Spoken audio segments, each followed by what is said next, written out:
some quality time with a delicious dinner. Now when it comes to sneaking a biscuit on the drive home, that's all you. Bojangles, it's bow time.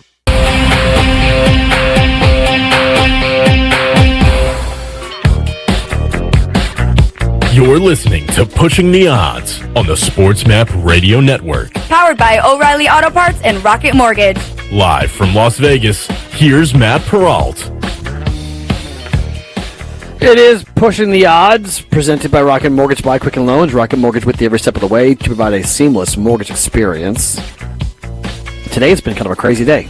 You guys are all over me here. It's great. I got a bunch of text messages on the text line I haven't responded to, a bunch of tweets I haven't responded to yet. I apologize. I'm trying to do it during breaks. Got all sorts of DMs going on here with you guys. I appreciate that. Jose, are your DMs open? They are. They are? Do you get weirdos in your DMs?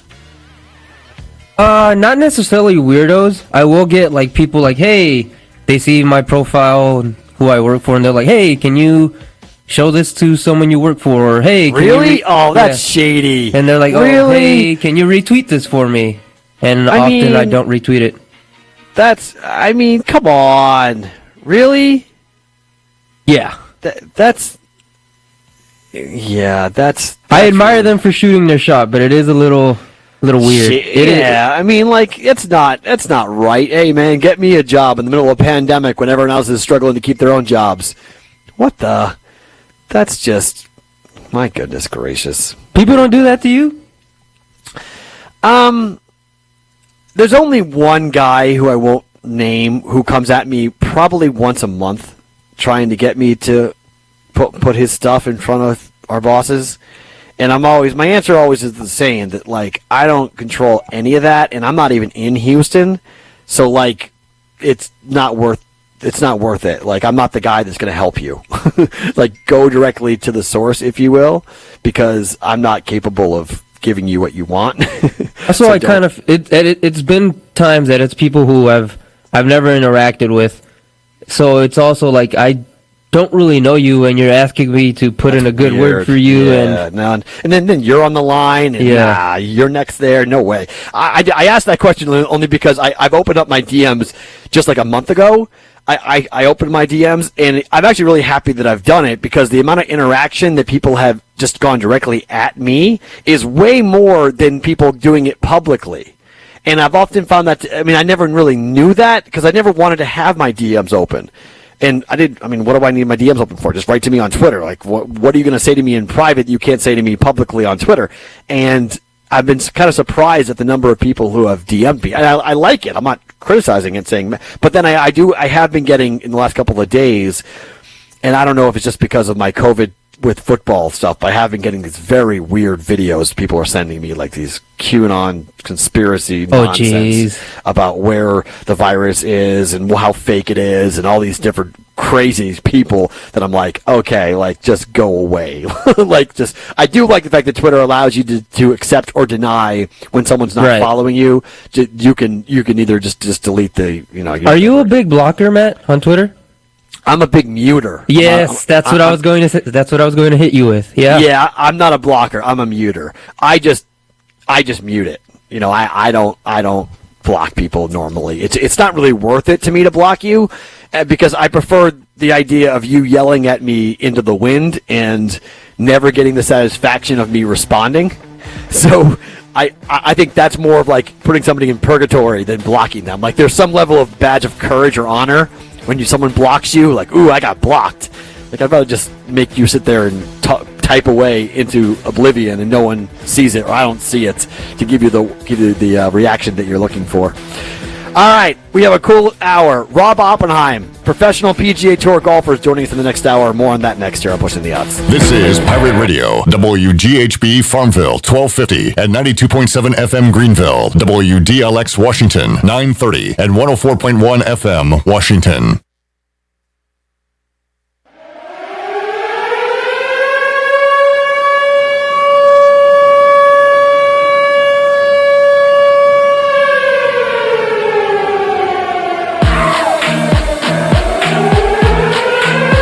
following is an exclusive presentation of Pirate Radio, the voice of the Pirate Nation.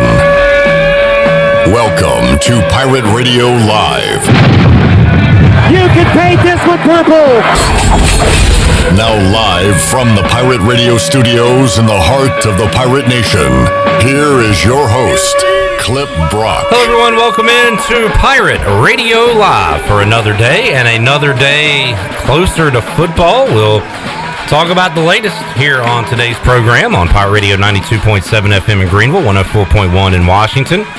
Live online, pr927fm.com, the old 1250, the old 930, and live and YouTube live as well. Coming up later on this hour, we'll welcome in Brian Weingarts from Greenville Little League, talk about the success that was a makeshift Greenville Little League season and what they've got going on right now. Awesome job by Weingarts and crew, and we'll talk about that and some baseball in general, some unwritten rules being discussed again after last night's Major League Baseball play. We'll dive into it all with Weingarts. Also talk some O's baseball and look around MLB with Mark Brown, CamdenChat.com. He'll join us coming up at 4 o'clock.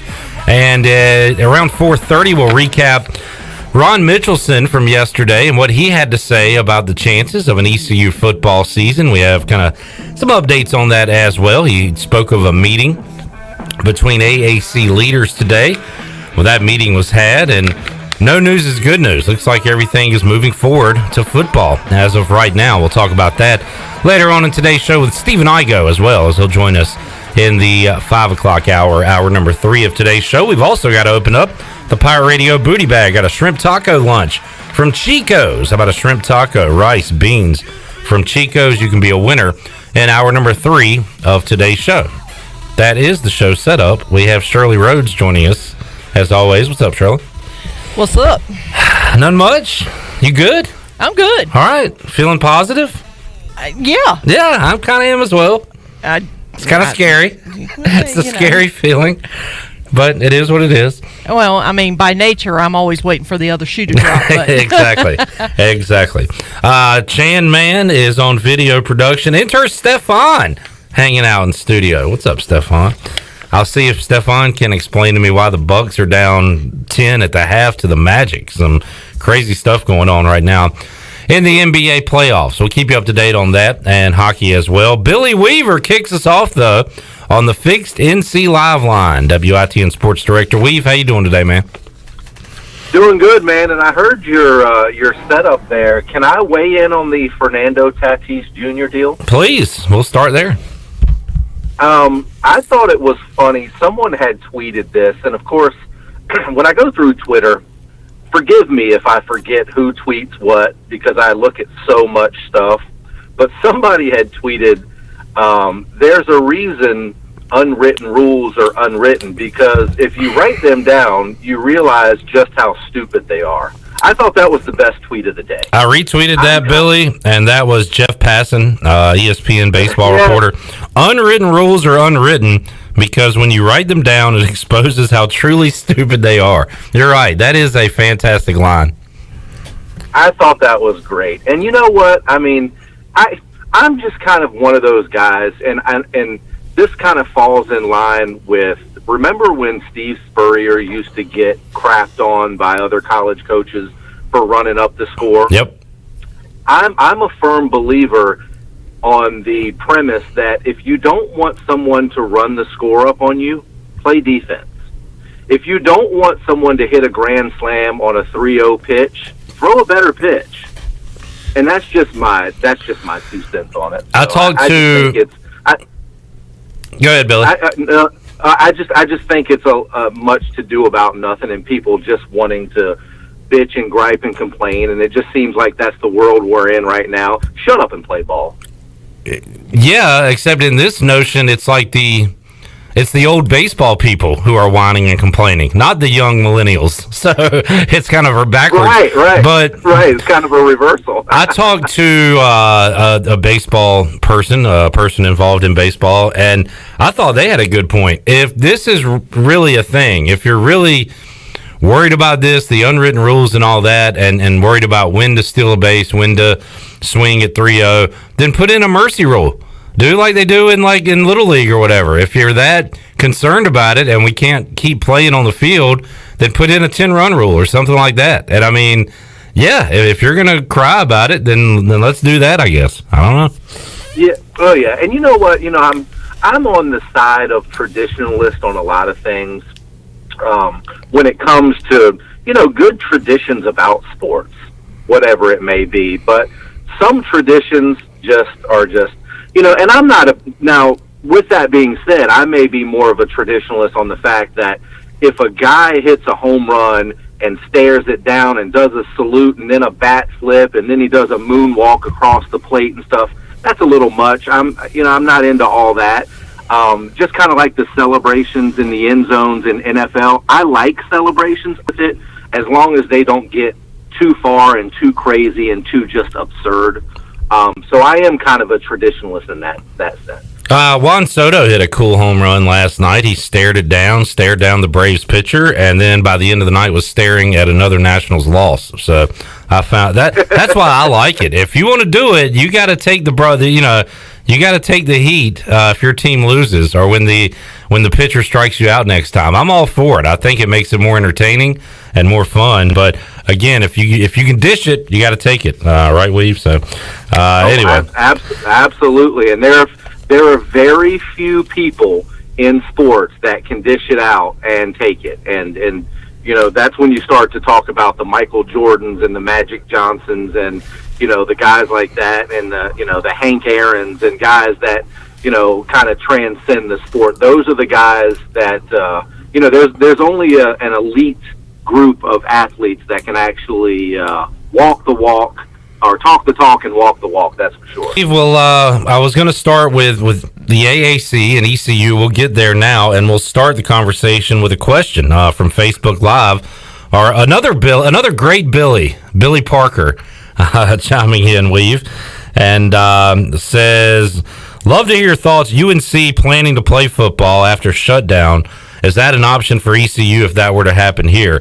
I said yesterday that there's two ways you can look at what UNC is doing, going to remote learning for undergrads in a football sense. I look at it, and I hope everybody making the decisions can look at it as, well, this is great. Now this is safer for our players. We have less students Absolutely. Here. It's less likely for them to test positive for coronavirus, to get sick, or to spread it to others. This is a good thing when it comes to playing football. But I realize there's another side of it that is, well, if it's not healthy enough to go to class, how is it healthy enough for these football players to play? And yeah, I mean, I hear that. But my stance, Billy, is this is great news. Now, there's not going to be all those parties and everything, and football players can stay safe and be ready to play on Saturday. So what's your take on it? What have I talked about for the last few weeks on this show, and what is working in major sports, be it the NBA, the NHL, bubbles, Major League Soccer, the bubble. We love bubbles. So what is happening in college football? What's happening at UNC right now? We've talked about this before, that it's impossible for college football to be in a bubble. Hold on a second. We're kind of moving into that bubble area, aren't we? We're taking students away from campus. Well, that's diminishing the population of a campus tremendously. And the football players, the athletes, not just the football players, the basketball players, the soccer players, any athletes that are on campus for fall sports right now, they're getting more, they're treated better, and for lack of a better term, they're looked after better than average Joe student, because they're getting tested, sometimes 2-3 times a week for coronavirus. They've got medical staff around them pretty much 24/7. So if they have any sort of symptoms at all, they have medical staff there. They have coaches and administrators and staff advising them constantly and reminding them constantly to do what's right and wear their mask and social distance and all this.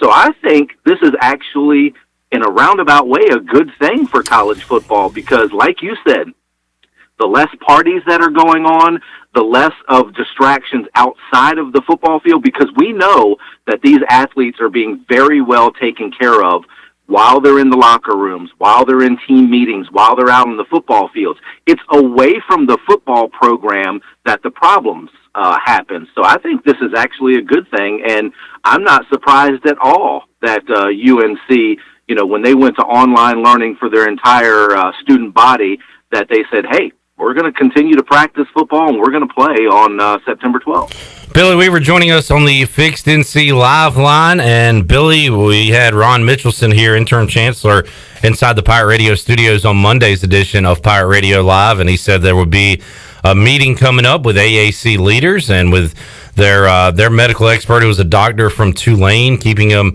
abreast of all the situations, the pros and cons of playing and what it could mean. And that meeting was held today, and according to Pete Thamel, AAC officials and presidents met this morning. No news. No news is good news. No news as they are still planning to go ahead with the season. So that's coming out of today. Those meetings will continue to be weekly and, even perhaps daily as we get closer to kickoff. But another day, Billy, where we're still moving forward with this football thing when it comes to the AAC and with ECU.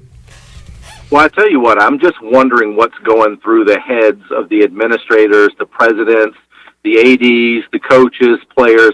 We already know what's going through the heads of the players' parents in the Big Ten, but the Big Ten and the Pac-12 right now, you just kind of wonder what they're thinking, because I would imagine that most of those folks involved in the Pac-12 and in the Big Ten were thinking, okay, if we make this decision, we're going to be the first domino to fall, which I have to be honest, I thought that was going to happen as well. I thought once one of the major Power 5 conferences, especially a conference like the Big Ten, decided not to play, that was the first domino to fall. Yeah. But it's not happening. It's, and I think it has a lot to do with the SEC. You can say all you want to, but the SEC is the big daddy in college football. And I think had the SEC followed suit, everybody else would have followed suit. I don't think there's a doubt about that. But once the SEC stayed steadfast, and the ACC and then the Big 12 kind of followed suit and said, hey, we're going to play, and the American was always in the boat of saying, we're going to see what happens with the Power 5 conferences first. Because if the Power 5 conferences all decided not to play, it was kind of a no-brainer that the AAC would have to follow suit. But, these four conferences, and I'm lumping in the AAC with the ACC, the SEC, and the Big 12, because those are the four big conferences right now that have pretty much stayed steadfast and said we're going to go on with the plan to play football, and if we have to do it in front of no fans or 20% capacity or what have you, we're going to try and play college football this year. And I applaud them for it. I just hope that it stays that way. And we've been talking about this for 4 or 5 months now, and I think everybody that asks any questions about anything coronavirus related knows that everything is a fluid situation. We could be talking next week, and everybody has decided not to play. So I just hope we continue to march forward and we play September 12th. It changes every day, Billy, but so far so good as we sit here right now. And speaking of that, Shirley, can I get the good news theme? We've given you so much bad breaking news over the last week was rough with the Big Ten and Pac-12 dropping, but we'll talk good news. And the good news is, Billy, speaking of the SEC, they came out with their schedule last night, so they're planning on playing football. Yeah. More good news. We talked about so many deletions of games and conferences and things. Another day, another added game. And today, it's Marshall and Eastern Kentucky set to play on September 5th. This is big because it's an added game of teams expecting to play football. That's a good thing. And also interesting, Billy, because that means Marshall will get a little tune-up before they play ECU coming up on September 12th. Yeah, I mean, that was the very first thing I thought about is I'm like, oh, well, that may be a little bit of an advantage in that game between Marshall and ECU going to Marshall, obviously, because they will have had a game under their belt. And anytime that you have a game right out of the gates to kind of get acclimated and tuned up for another opponent, is always positive, but especially in the era that we're in right now and the situation that we're going through, because that will be a chance for Marshall not just to play football and kind of work out the jitters and as far as game planning and stuff like that and finding out what they have athletically. And obviously their quarterback situation has been a crazy situation over there. But more importantly, how they go about the process of playing under COVID-19 health restrictions with wearing masks, social distancing, and, all this stuff that goes on. And so I think that's going to be a slight advantage for Marshall. Now, of course, once they get on the field and, that whistle is blown and the ball is kicked off, it's a whole different deal. But I think all the stuff surrounding playing an actual football game is going to benefit Marshall in that Week 1 matchup. Yeah, and I know ECU fans, and in fact, I asked Donnie Kirkpatrick when he was here yesterday on the Brian Bailey show that, it was a Facebook Live question, I believe, would he like to play a game before that Marshall date? And he said, if you're asking me, and John Gilbert and nobody else is asking me, but he said, of course, that you'd like to play somebody, and you'd be ready for that Marshall game the following week. But it looks like John Gilbert has kind of stuck pretty firm on not adding games at this time, Weaver. We'll see if that changes. But as of right now, just 10 games on the slate for ECU.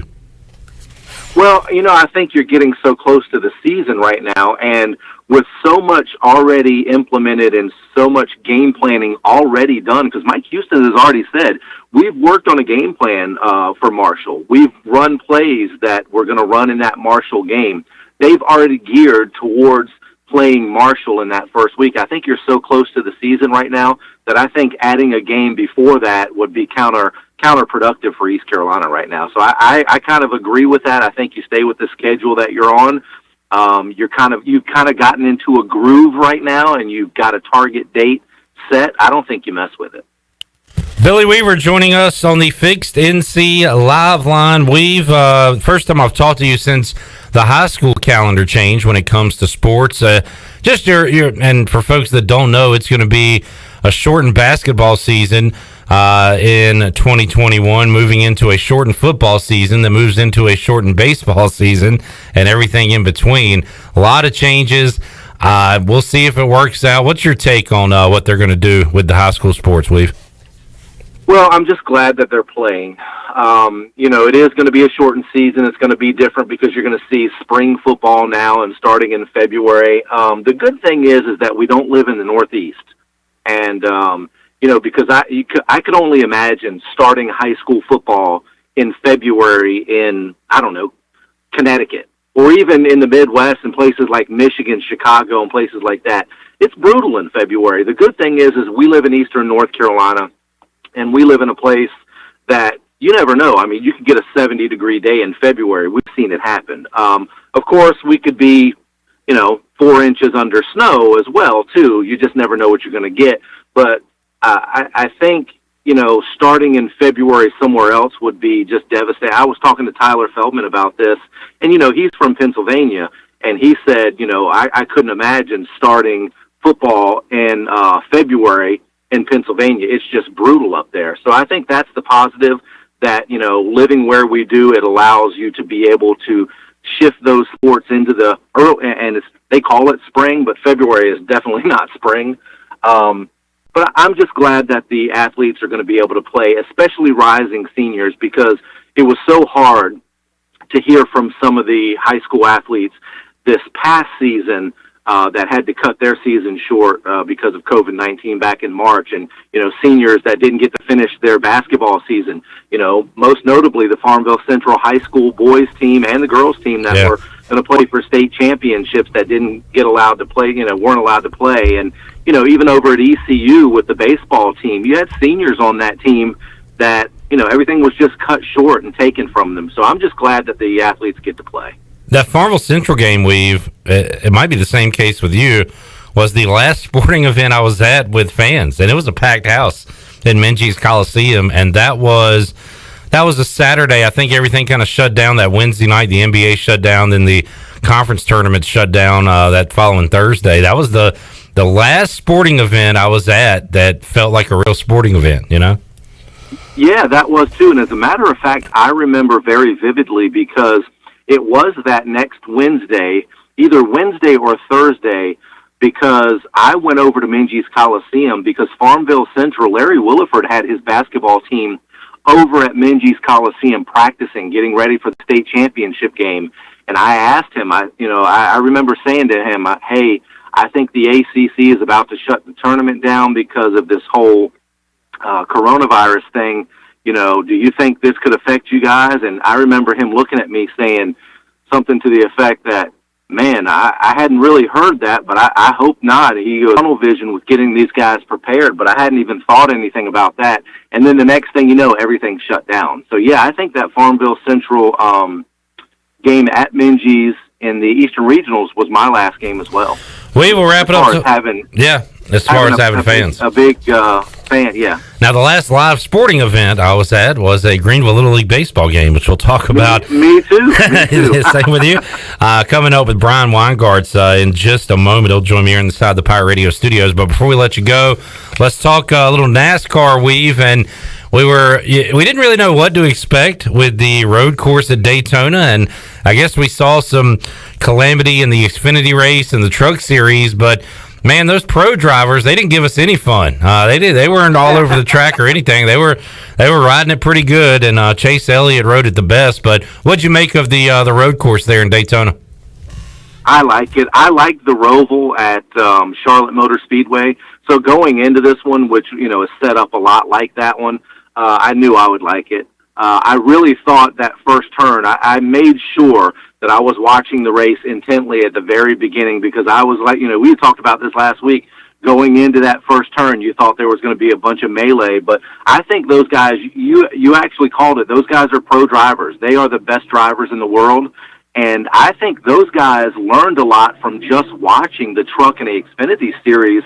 And, those drivers are on simulators all the time that can simulate different places.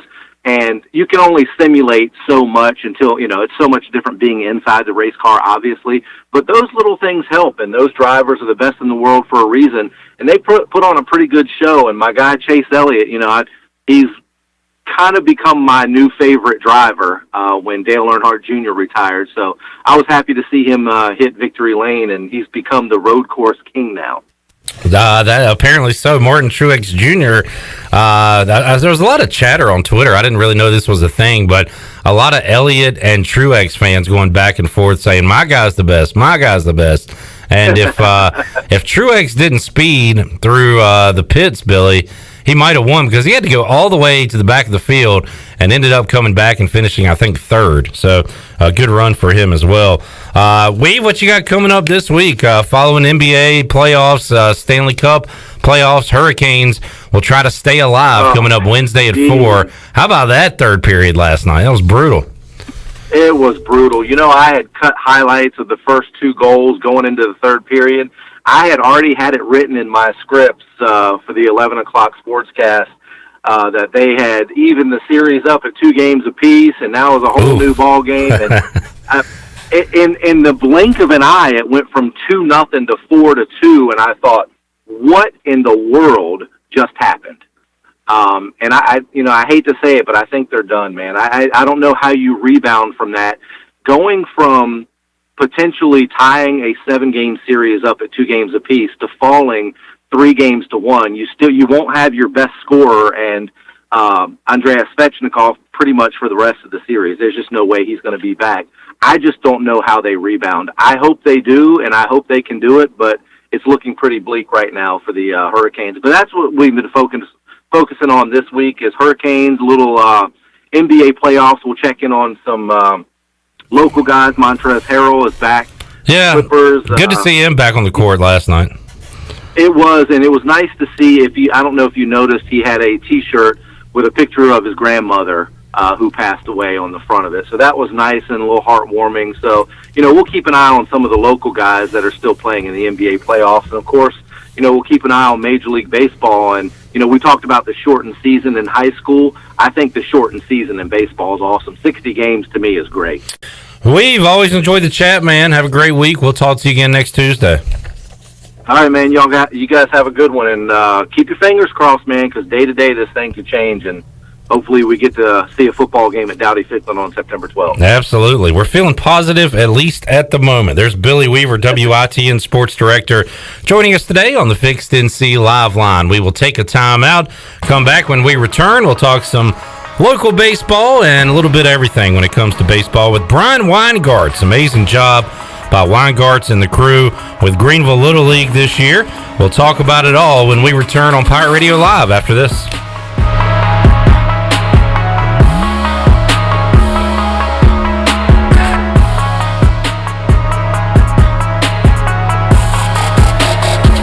School will certainly be different this year. If you are starting school 100% virtually or are attending school face-to-face on alternating weeks, we are looking forward to resuming the purpose of our system, and that's the education of the children in Pitt County in an excellent and a safe manner. For videos with our leaders, FAQs, and so much more information to answer your questions, visit our Road to Reopening page on our website at pittschools.org or keep up with us on Facebook, Instagram, and Twitter. Remember, we'll face this upcoming school year together because we are Pitt County Schools Strong. Are your workouts more fun than this? Well, if they are, then I want to sign you to an endorsement deal with Michelob Ultra. I'm looking for anyone and everyone who makes working out a blast. If that's you, head to TeamUltra.com for a chance to score awesome perks like Team Ultra gear and more. That's TeamUltra.com to enter. No purchase necessary. Open U.S. residents 21 plus. See official rules at TeamUltra.com. Message and data rates may apply. Void where prohibited. Enjoy responsibly. AB Michelob Ultra Light Beer, St. Louis, Missouri. Back to school is here, and the Auto Store Group is committed to helping our customers drive the best quality pre-owned vehicles and is committed to caring about our kids and our community. This is Mary from the Auto Store Group, and right now, during our Backpack to School event, every time we sell a vehicle, we will be making a $50 donation to any local school that the customer chooses. The Auto Store Group, 3 locations, over 150 vehicles online at theautostoregroup.com, and most importantly, proud members of the Eastern North Carolina community for over 38 years. In studio with Mike Mullis from Fixed NC. And Mike, you guys have a disinfecting service for homes and businesses. Yes, we have a 2-step process that includes disinfecting and also provides 30 days of protection to all surfaces treated. We're doing this for 10 cents a square foot in businesses and $10 a room in your home. Mike, how can folks get in touch with you? Call me directly at my cell, 252-999-0001. Again, 3 9s, 3 zeros, and a 1. Or fixednc.com. UBE and Pireware.com are proud to be the largest supplier of officially licensed ECU products in the world. Be sure to visit UBE's Instagram page at PirateWareUBE for another one of UBE's big giveaways. Going on now, you can win an ECU dock box valued at $250. One lucky Pirate fan will win this Friday, August the 21st. Once again, follow them on Instagram at PirateWareUBE for your chance to win big. Go Pirates! If you're like many, you may have put on the Corona 5, 10, or even 15 over the last 2 months. Well, the weather is warm and it's time to get that body back on track. At Clean Eats, we have you covered. Our weekly meal plan will quickly help you get back to where you want to be. Order online at cleaneats.com. Our cafe is back open, sanitized, and waiting to serve you healthy lunch and dinner options for dine-in, takeout, curbside, or even delivered through our delivery partners. Clean Eats, it's a lifestyle. 805 Red Banks Road, Arlington Village. Hi, I'm Annalie Newhoff. And I'm Rob Campbell. And we are with CopyPro. We have been locally owned and operated here in Eastern North Carolina for almost 50 years. CopyPro is the leader in office technology. Does your business struggle with keeping printing costs low or producing professional documents? Here at CopyPro, total customer satisfaction is our #1 priority. We have a variety of solutions to help reduce your printing expenses and make your business more productive. Call us today at 1-800-682-6558 or online at copypro.net. CopyPro. We are the professional office systems people. Have you ever seen those exotic aquariums like the guys do in Las Vegas on television? You ever thought about having one of these aquariums in your business? It's more affordable than you think. This is Hal Pruitt with rentafishtank.com. We can make having an aquarium in your business turnkey with no work, cleaning, or hassles for you. Rentafishtank.com creates a relaxing atmosphere and keeps children occupied. Rentafishtank.com already services many dental, pediatric, and doctor offices, plus hospitals and senior living centers. Check us out at rentafishtank.com. Pirate Radio. Join the crew. Fire those things that go bang. Abandon ship! The voice of the Pirate Nation.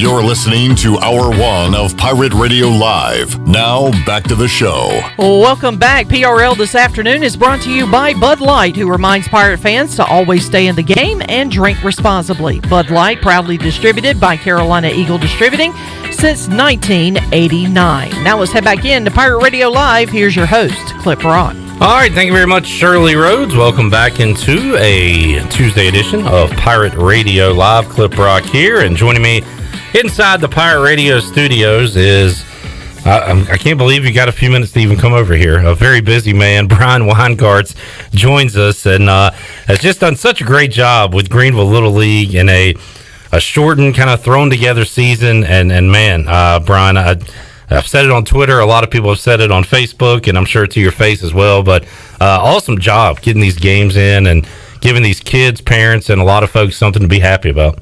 Well, I mean, it was really a collaborative effort. I mean, our coaches bought into coaching all summer. Our parents bought into having their kids play all summer and perhaps miss vacations here and there, that sort of thing. And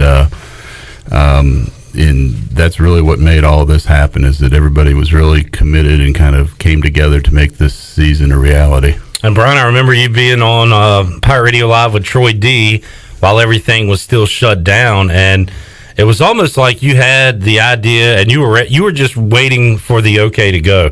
Like you had the plan in place, and finally the phases changed and you were able to have some events there at Elm Street Park and your other park, and then boom, it was off and running from there. And there's a lot of different answers you give here, but like, did everything go as planned for the most part? Did it exceed your expectations? Did everything go like you wanted it to? Well, I mean, for the most part, when the season began back on June 12th, we really felt that our spectator limits were going to stay at 25 for maybe the first 2 weeks of the season, and it turned into 2 weeks, into 4 weeks, and before we knew it, it's the whole season that we're limited with our spectators. But our parents deserve so much credit for dealing with that in a manner in which they really put their kids first, instead of them being able to come and watch the games. Making that a priority. They made their kids being able to play the games a priority, and that's what a huge part of the success of this season.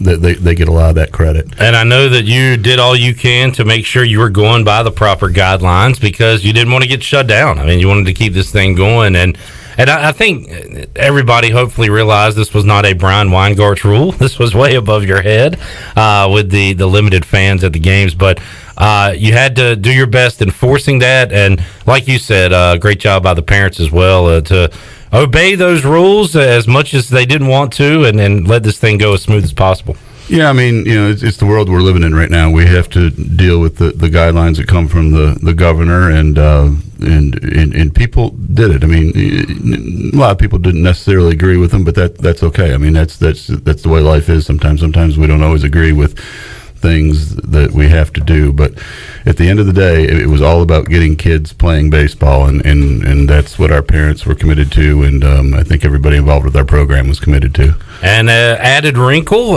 you get a problem, you got to solve it. How can people watch these games? Well, you put them live on Facebook Live, and that seemed to be just a huge plus for everybody.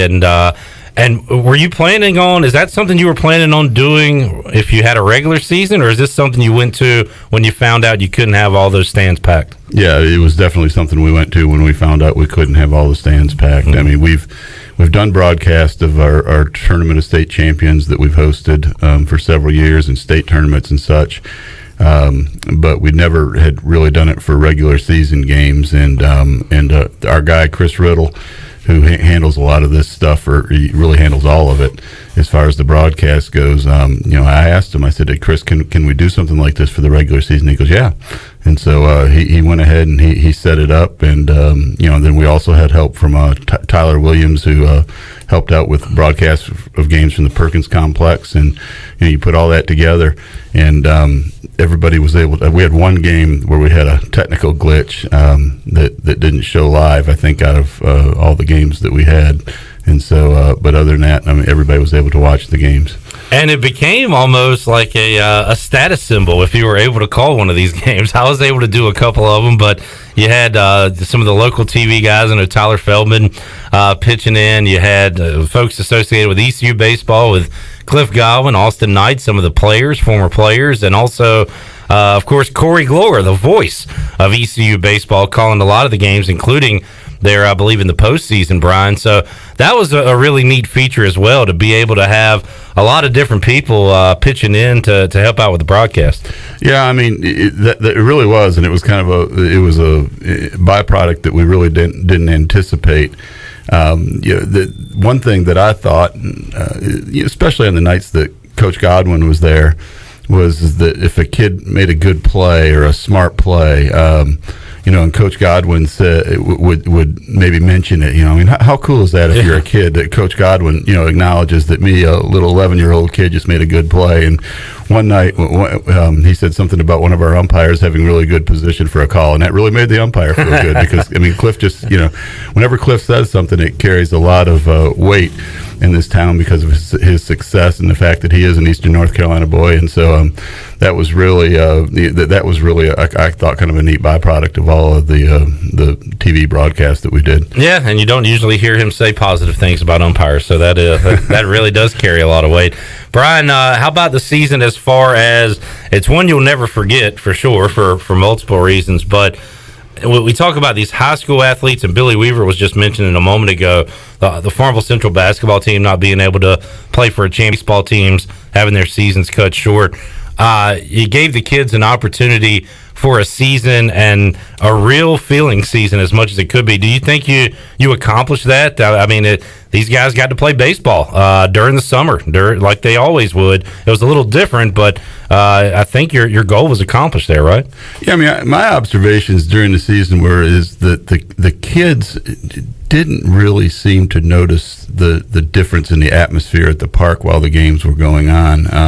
It was clearly a difference outside the lines. I mean, we have to gather up foul balls at the end of the night a lot of times because, in fact, just about every night, because typically when a foul ball gets hit, all the little kids in attendance chase after the balls and get their blow pop.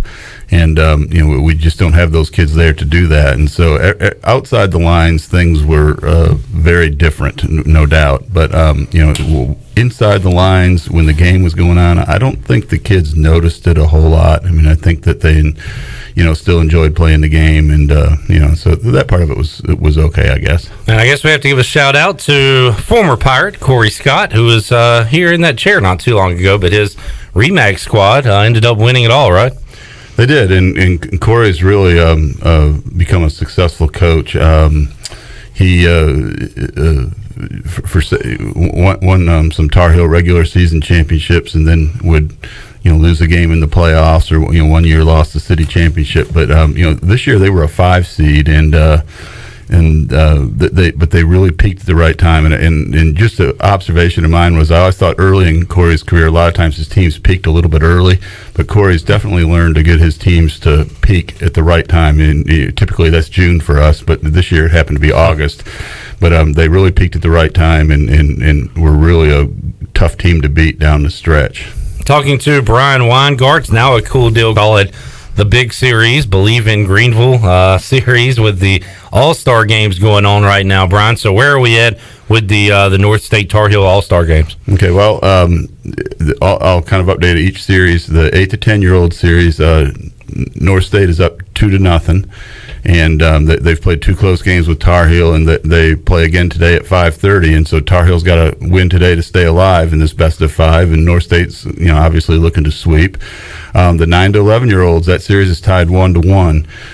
We had a marathon game last night. It was I think tough on the kids first day of school, and it was a little bit ragged, but it was all right. And sometimes that's the way baseball is. And North State won. I can't even remember. It was by 9 runs, I think. But it was they evened their series with Tar Heel at 1-1, and then the older kids, the 10 to 12-year-old division, that's our oldest division we have. Tar Heel's up in that series 1-0. They won by, I think it was 12-3 the other day, but it was a 7-inning game. So the game was tied, I believe, at 3 after 6 innings, and then Tar Heel kind of exploded in the top of the 7th for 9 runs. So it was a very close 12-3 game, if you can have such a thing. And so they're up 1-0, and they play their game 2 tonight at 8 o'clock. Awesome. You could have full seasons and then the all-star seasons as well, kind of coinciding with the beginning of school here in Pitt County. Let's take a break, Shirley. We'll come back. We'll have more with Brian Weingart to talk about maybe some Major League Baseball as well. I should have had you on last week. We could have talked Tigers, but unfortunately they got a little losing streak going right now. 6 in a row. We will talk about more baseball with Brian Weingart here inside the Pirate Radio studios. More Pirate Radio Live on the way right after this.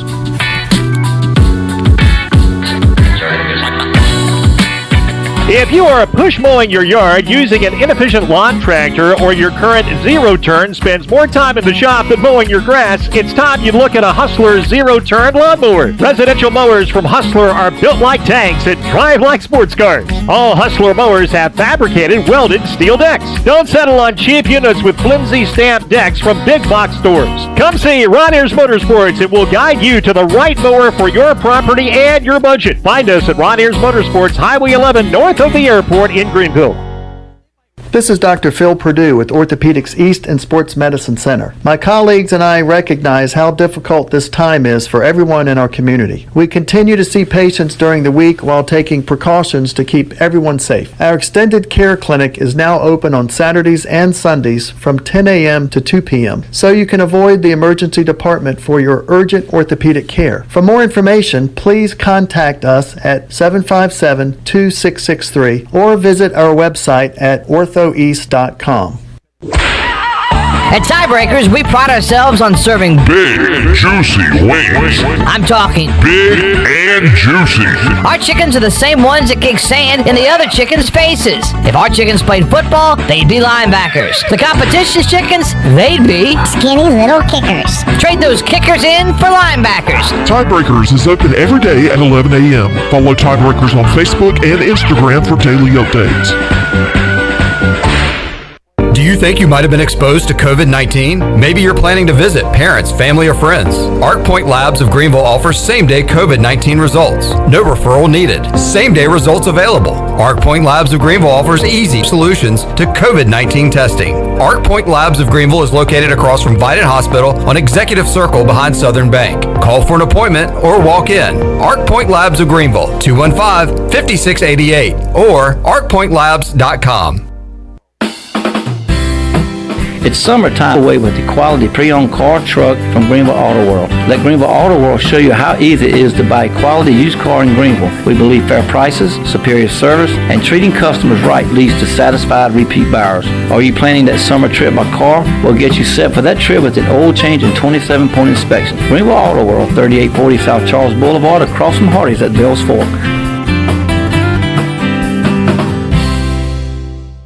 Great food, great atmosphere, and great service is Ottavola Market Cafe. Ottavola is simply a restaurant that focuses on that, being a great restaurant. There's something for everyone at Ottavola. The menu offers a variety of great choices like pastas, pizzas, sandwiches, soups, salads, and seasonal rotating selections. Lunch or dinner, Ottavola is always the right call. Call ahead and get Ottavola to go, or stop by the bar for a drink with friends. It's simple. Come and eat at Ottavola Market Cafe, Red Banks Road next to Food Lion, and OttavolaMarket.com. Ottavola, pirates supporting pirates. The icy treat that can't be beat is Sparky Snowballs of Greenville. Right now, for a special time, Sparky Snowballs is open every day from noon to 8 in the Food Truck Rodeo on the corner of Evans Street and Fire Tower Road. Stop by for a delicious icy treat. Plus, did you know Sparky's also has funnel cakes and fried Oreos too? Support your local Food Truck Rodeo every day from noon to 8 on the corner of Evans Street and Fire Tower Road. Sparky Snowballs, serving delicious icy treats to smiling faces for over 20 years. Visit Sparky's on Facebook or SparkySnowballs.com. This is Stephen Igoe, publisher of HoistTheColors.net. Recruiting is the lifeblood of any college sports program, and no one devotes more coverage to the future of ECU athletics than Hoist the Colors. Want to know who's going to be the next Holt Nailers or Jaden Gardner? We've got all the inside scoop on the Pirates' most talented recruits and top targets 24/7. Sign up now and get your first month of coverage for a single $1. HoistTheColors.net, the most reliable reporting on ECU athletics. Hey everybody, this is David Glenn, and you're listening to my favorite station in Eastern North Carolina, Pirate Radio, the voice of the Pirate Nation.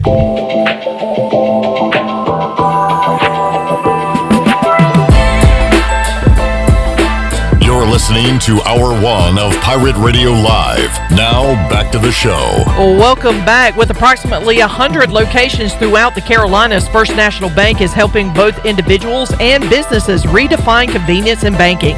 Visit us today at fnb-online.com.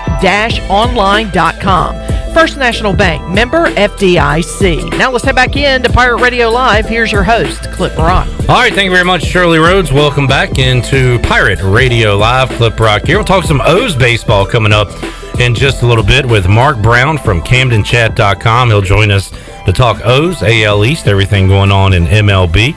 Stephen Igoe said to join us later on in today's program as well, as we will talk Pirate football right here on Pirate Radio Live. And how about the Magic, DJ Augustine, former Bobcat, hitting a 3 there to put the Magic up 11 on the number 1 seeded Bucks with 6:40 left to go in game 1 of that series. Got playoff basketball, playoff hockey going on as well. Brutal loss by the Canes last night. Looked like they had it up 2-0. End up allowing 4 goals in the third and losing to the Bruins. They'll try to stay alive coming up tomorrow at 4 o'clock. We are talking local baseball with Brian Weingartz from Greenville Little League. And Brian, we were talking during the break, so your all-star seasons will be coming to an end shortly. And then what's next? Do you kind of roll right into fall ball? What's the plan looking ahead? Yeah, we're doing fall ball registration right now.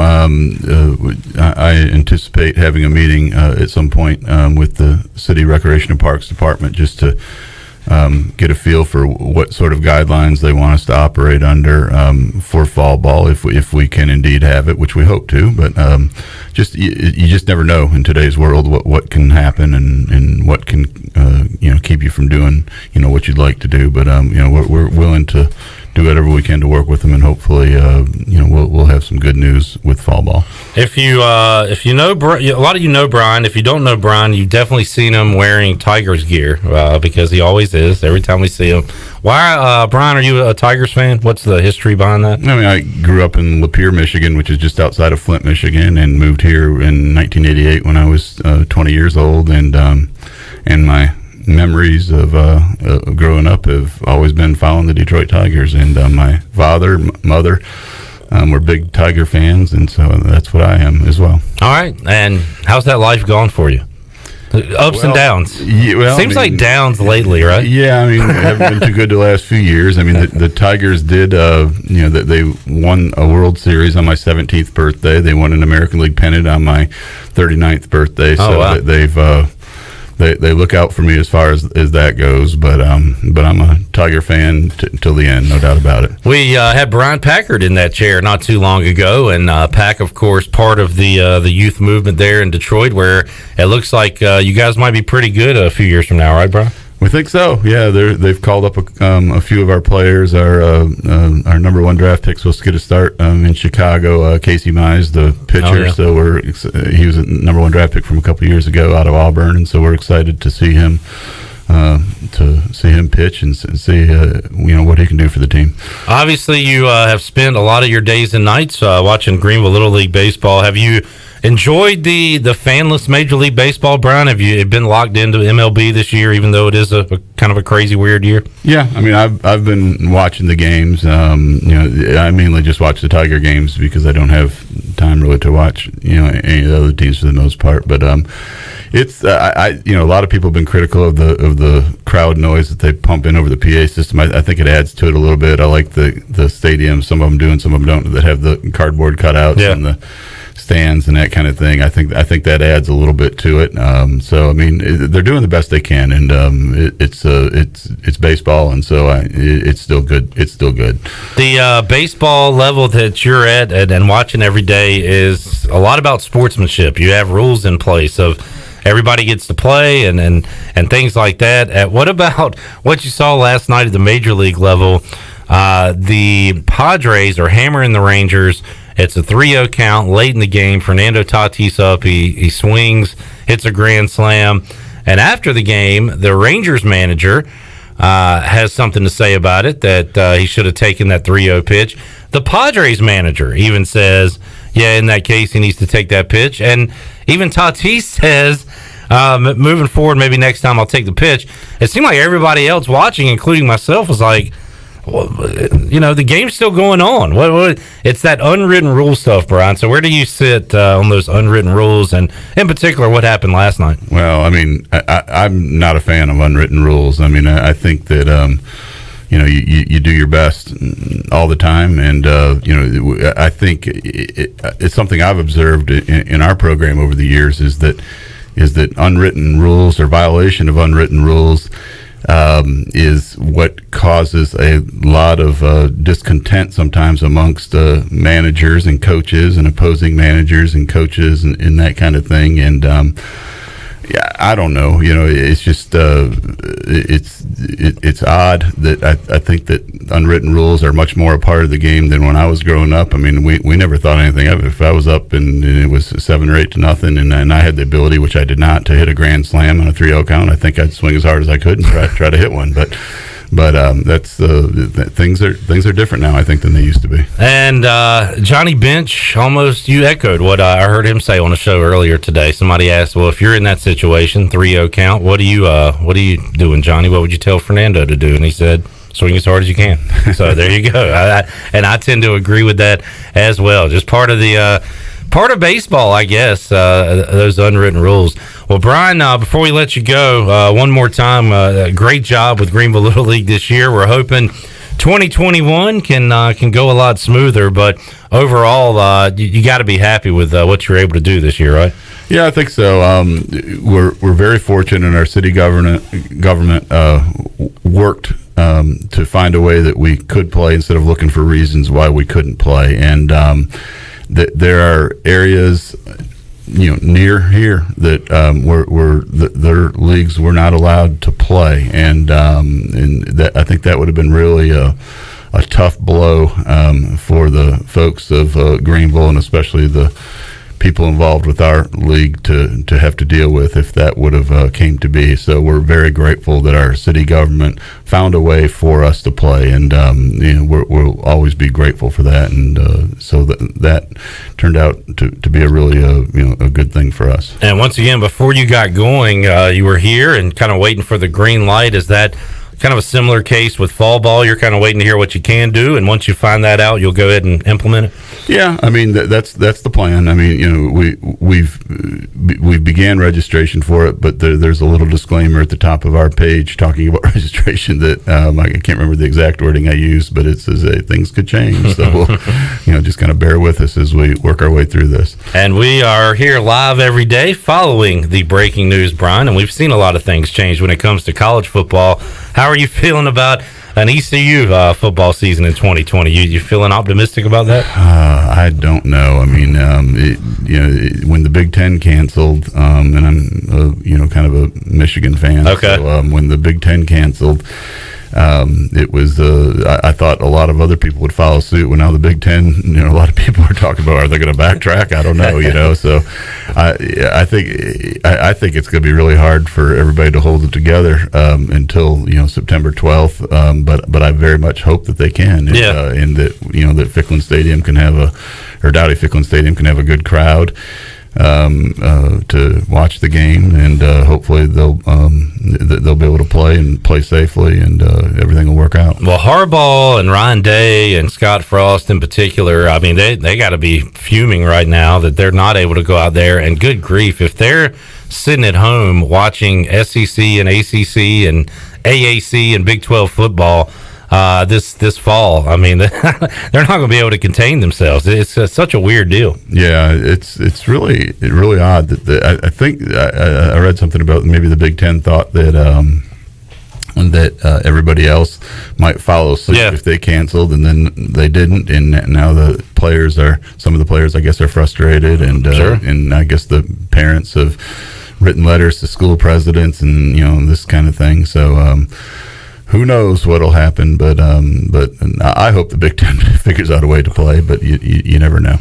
Brian, thanks for joining us today, man. Always appreciate it. And once again, great work with Greenville Little League this year. Thanks for having me out there a couple times. It was a blast. It was a lot of fun. And hope to be able to do that again. And good luck with you with fall ball and everything you got going on. Well, thanks for having me. It's always a lot of fun being on your show, and always like listening to it as well. Appreciate it. We'll see you next time. Brian Weingart's joining us inside the Pirate Radio studios. We will continue the baseball talk O's, AL East, and everything going on in Major League Baseball with Mark Brown, CamdenChat.com. The O's off to a surprisingly good start to their 2020 season. We'll talk about that and more when we return on Pirate Radio Live. Back with you after this.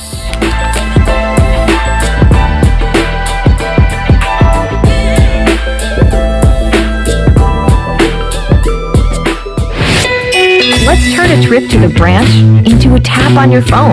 Let's hit pause on a lost debit card without hitting pause on life. That's how First National Bank is redefining convenience with a top-rated mobile app that puts more security and control at your fingertips and friendly people to help you succeed right by your side. Let's get started at fnb-online.com or your local First National Bank.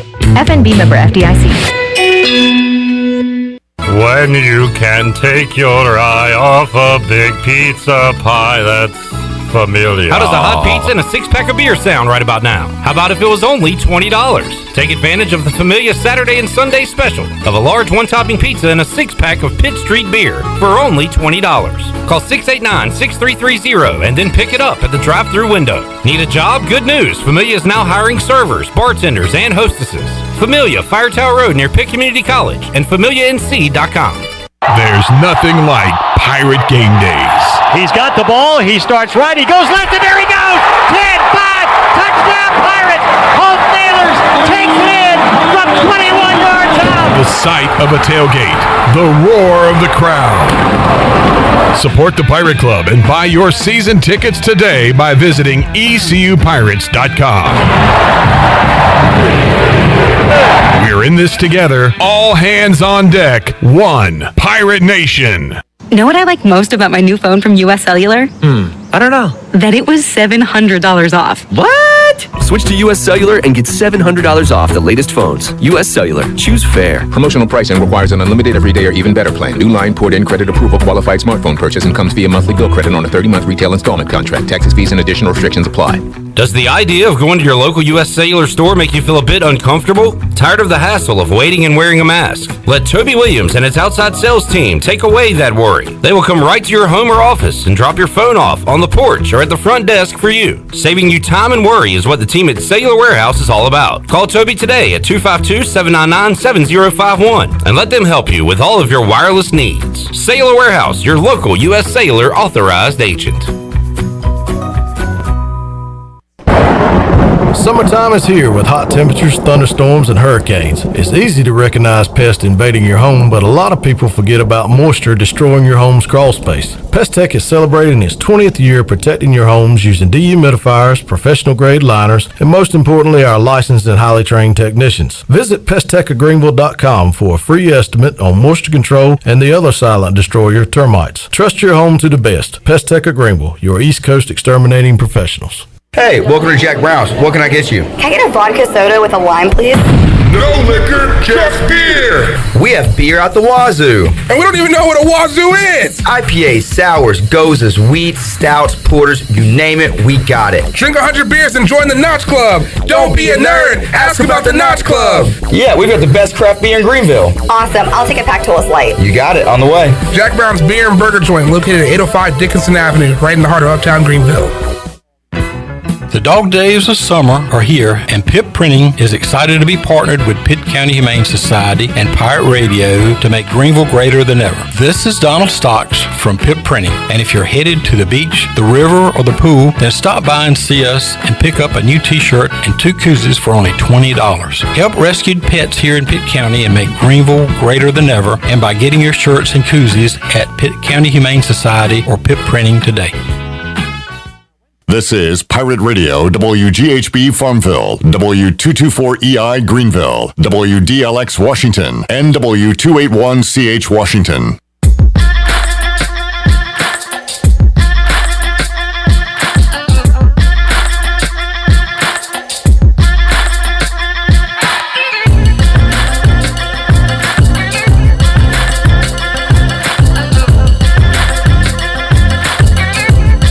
You're listening to Hour 2 of Pirate Radio Live. This hour of PRL is brought to you by Bud Light, reminding Pirate fans to stay in the game and drink responsibly. Proudly distributed by Carolina Eagle Distributing since 1989. Now, back to the show. Welcome back. Atlantic Wireless is your local authorized U.S. cellular agent and now offers curbside service and free home delivery. In addition to phone service, Atlantic Wireless has a great selection of tablets and now offers home internet service. Visit AtlanticWireless.com to find a store near you. Now let's head back in to Pirate Radio Live. Here's your host, Clip Brock. All right, thank you very much, Shirley Rhodes. Welcome back into Pirate Radio Live. Got Shirley, Chandler, intern Stefan here as well on a Tuesday. And welcome into Hour 2. Just talked to Brian Weingarts talking about local area baseball, and that was the only thing going on for a while the big league folks were bickering before they were able to return to the baseball diamond. We had local Little League baseball going on. But the big leagues are going now, at least for most teams. The Cardinals still have a lot of catching up to do, and I think have a lot of doubleheaders coming up as well. We'll talk some O's baseball now. The Orioles off to a good start to their season, although they have dropped a couple in a row. We'll talk about it with Mark Brown from CamdenChat.com, who joins us on the Fixed NC Live line. Mark, how you doing today? Clip, I'm doing pretty good. How are you? Doing great. And once again, the O's sitting at 12-10. No way you thought they'd have that record at this point in the season. But have played good baseball and have put themselves in a nice spot there in the AL East. The question is, can they keep it going? Let's talk about how they've been able to have a winning mark so far, Mark, and what they've been doing right so far this baseball season. Well, I think the big thing is the offense has been so much better than anyone could have imagined. So far, they've got the second best batting average and slugging percentage out of all the American League teams. And they've been kind of immune to early season trends where, like, for a while there, people were talking about, this could be the worst year for batting in the league, and maybe, like, in the league's history. And the Orioles pretty much were immune to that. And teams were striking out more than ever, and the Orioles also had been immune to that over the first couple weeks of the season. So, I mean, if they keep bucking that, then that's going to be pretty interesting to see where they go. Mark, it's a shocker for sure, but who has stood out individually for Baltimore that you think this might not be a flash in the pan? As any young guy, maybe a guy that's not even part of the rebuild, kind of caught your eye and you say, okay, is this guy part of the O's future? Anybody come to mind from that standpoint? Well, yeah, I think there's a few guys where it's like, wow, this is really great, and maybe they could be a piece. I think somebody like third baseman Rio Ruiz, who's already got 6 home runs. That's, third base isn't really a spot where they've got a immediately hot prospect coming up in the next couple of years. Designated hitter, kind of first baseman, Renato Nunez has got 5 home runs so far. He's slugging .570. He's batting over 300. He's only 26 years old. I think he's somebody where, if he keeps hitting high average and with good power, which of course is no guarantee at all, but if he does, I mean, that's a guy where it's like, okay, maybe he's still the DH 2 years down the road, and there's a better Orioles team there. Team leader in home runs, Anthony Santander. He's only 25 years old.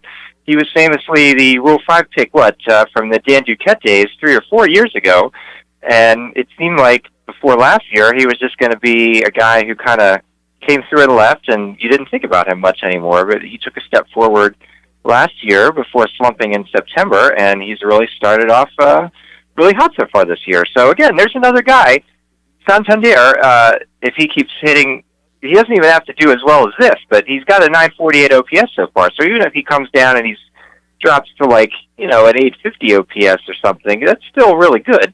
And again, that's probably there's going to be a space for him in right field on the next good Orioles team. So those are the guys I would say I'm most encouraged about and hoping we could see continued good performance from. Mark Brown, CamdenChat.com, joining us here on Pirate Radio Live, as we are your radio home for Baltimore Orioles baseball here in the area in eastern North Carolina. And Mark, no shocker that the Yankees are winning, and man, they cannot lose a home game. No real shock, I guess, that the Red Sox are where they are, but good grief, they can't get anybody out, and when they can't hit. They're at the cellar. I guess a little surprised, although I think the Blue Jays have been banged up and have that weird home deal they got going on, as well as they've been traveling quite a bit. But sitting in front of the Red Sox and Blue Jays in the AL East standings, not a spot you're used to, Mark, but you'll gladly take it, right? Yeah, I mean, it's funny. You were talking about, the Red Sox, no surprise they're last. But, I mean, relative to preseason expectations, all the various pundits and, prediction machines and algorithms and stuff were like, the Red Sox will be a 500 team. And so compared to that, the fact that they're completely down, not the worst record in MLB, but I think the second worst with their 6-17 record, I mean, that's a surprise compared to where people were imagining them a month ago. It seems like their patchwork starting pitching staff has been a complete disaster. I think I saw earlier today they've got like a 7.71 ERA from their starting rotation, which is, even as an Orioles fan who's seen some bad starting pitching over the last 3 years or so, that's eye-popping in how bad it is. It doesn't look like that's going to improve itself anytime soon, so probably they're going to stay about where they are. And with the Orioles having, a 4-game series coming up against them next after the Blue Jays here, I guess I can only hope they keep playing as poorly and that the Orioles can cash in on some, wins against softer competition than they might have thought the Red Sox were going to be. Mark, it's a strange year because you're not seeing the teams from the Central and from the West, so you're probably not paying attention to them as much as you would in a normal season. But the Twins, no shocker there in front of the Central with the Indians and the White Sox being above 500. Out West, Oakland sitting at 16-7. The Astros, and a lot of people have highlighted Jose Altuve's slow start and what they've not done offensively this year, but they are a couple of games over 500. Anything stand out as far as the Central and the West to you as surprises 20 or so games into the season? Well, the Twins are going to be really happy about this new expanded MLB playoff format because they're pretty much guaranteed they're not going to face the Yankees in the first round because the Twins, it seems like, always lose against the Yankees in the first round if they make it there. I guess as far as a surprise, probably the Rockies at 13-9 over in the NL West is surprising. I mean, I didn't really pay a ton of attention to see how much hype was around them, but I don't think they were really expected to be this good. The Oakland Athletics also 16-7, the second best record in the American League. There's not a lot of guys there that are household names, which, I mean, maybe that's people should have paid more attention. Look at some of the guys in their starting rotation, and it's like, they've got their hot prospect Jesus Luzardo. I know they called up, and he's done well, but you don't really look at it's 2020, and you've got Mike Fears in your starting rotation. That's not the team you're expecting good from. And, of course, Fears, as I'm looking, has almost a 6 ERA, but pretty much every other Oakland starter has done well so far. So combine that with they've done very well with their getting on base, and that's helping them score runs and helping them win games. Mark Brown, CamdenChat.com, joining us on the Fixed NC live line. Mark, talking baseball right now, it seems like it happens at least once a year. We're talking unwritten rules and what Fernando Tatis Jr. did last night. Padres up big on the Rangers. He swings at a 3-0 pitch. He hits a grand slam, and it's discussed by each manager after the game. Where do you sit on these unwritten rules and what happened last night with Tatis? I think it's a real shame that the Padres manager kind of criticized Tatis. Yeah. Like, I was reading earlier today that the last team that came back from being 7 or more runs down and after 7 innings and ended up winning the game was the Padres last June in a game which Tatis played in. So it's like, there's a point, and as an Orioles fan who's been on the wrong end of losing 30-3 in that infamous, I should say, 2007 game against the Rangers, like, there's a point where it's like, okay, it's over. But especially in the modern, baseball run environment, you can't count on even a 7-run lead in the 8th inning and say, well, no, it's over. Like, keep scoring until the other team is just has no chance. So I just think it's for a guy hitting a grand slam there. Like, I'm sure if I was the Rangers, I wouldn't like that, but I'm not the first person to say it, but if he didn't like it, he should have made a better 3-0 pitch. Sure, and I think you make a good point. I mean, it's one thing for the Rangers manager to say it, which I don't agree with to start with, but for the Padres manager to kind of agree and talk about the baseball code and all that, I don't know. I think it's silly. I kind of get the up by 7 in the 9th inning and you steal a base. Okay, maybe, but when a guy's in the batter's box, I mean, his job is to hit, and the guy on the mound's job is to strike him out. And again, I haven't looked much into this, but I did see a tweet where apparently the pitcher is throwing sliders, and should he have just been grooving fastballs? Let's just play the game and don't worry about the unwritten rules. We don't have to worry about this mess, right? I mean, seems simple. Yeah, absolutely. And I absolutely agree with you that it's different if it's a stolen base. I just feel like that's like more kind of out of the normal of a play, but like ultimately every baseball at bat comes down to the pitcher has to throw the batter the ball, they swing it, and then something happens. So like that's just what it comes down to. So it just seems like getting mad over a guy did his job too well. I can't deal with it. It's just too much for me to get behind that. Talking to Mark Brown, CamdenChat.com, joining us on the Fixed NC live line. Let's see, Shirley, 7:30 airtime tonight. We got 7:30 O's and Blue Jays here on Pirate Radio as an opportunity. Mark, we'll see what happens, but you talked about it, Blue Jays and then Red Sox, a chance to create a little more separation there with the O's in third in the AL East. What do you think about their chances this week with those two teams they're facing? Well, tonight specifically, I'm a little bit less sunny on because starting for the Orioles is Wade LeBlanc, who no slight against him, but through 4 starts, he's got a 7.13 ERA. He hasn't really looked like he's deserved too much better than that. Top Blue Jays pitching prospect Nate Pearson, who they called up earlier in the season, is starting for the Blue Jays. On paper, it doesn't look like it favors the Orioles, but one reason they're 12-10 is because they've been winning a lot of games that didn't seem like they should have won on paper. There have been a couple others that they ended up losing where they did a way better job against a good starting pitcher than I would have thought. I mean, that included Sunday's loss against the Nationals. They scored 5 runs against Scherzer. I mean, honestly, that was a shame they lost that game when they did so well against Max Scherzer. But the fact that they've proved themselves capable of being able to do that well against such great starting pitching, I think, is maybe a hopeful sign for the rest of this short season, and can they pull off something surprising? Mark, this time of year, we've talked to you the last few seasons now, I always ask, have people shifted their focus to the Ravens, or are they sticking with the O's? And, of course, this year, they're sticking with the O's because it is a different setup with the calendar and everything, but also maybe looking forward to some Baltimore football as well. What's the talk on football up there? I was thinking about it. You got, Navy in the American set to play. You got Maryland in the Big Ten not playing.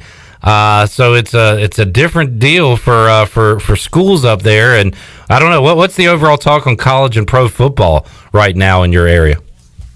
College football was just never really part of my life experience growing up, and so really the sports fans I've ended up being around, nobody's like, oh man, yeah, college football. Like, a little bit with Maryland, but it wasn't like, oh, you had to pay attention to like Navy every time or anything like that. That wasn't really the part of state where I grew up.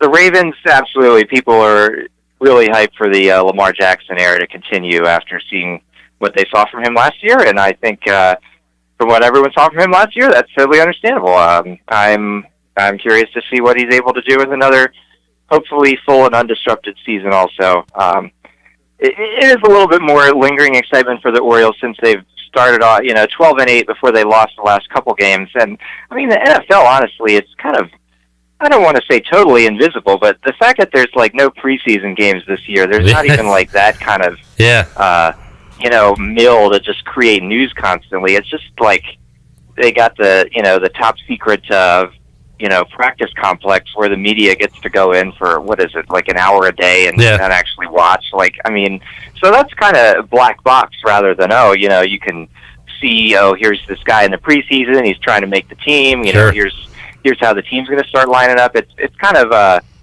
kept that kind of story mill from being able to spin as much. So I agree. I'm sure by the time opening day, for football comes around, if the Orioles are still doing well, they can share. That happened in most famously like 2012. The 2012 season, the Ravens went on to win the Super Bowl. The Orioles were surprising in September. They made the playoffs, and it was really fun to be a Baltimore sports fan then. So, if it could be like that again this year unexpectedly, as far as the Orioles are concerned, I think that would be great.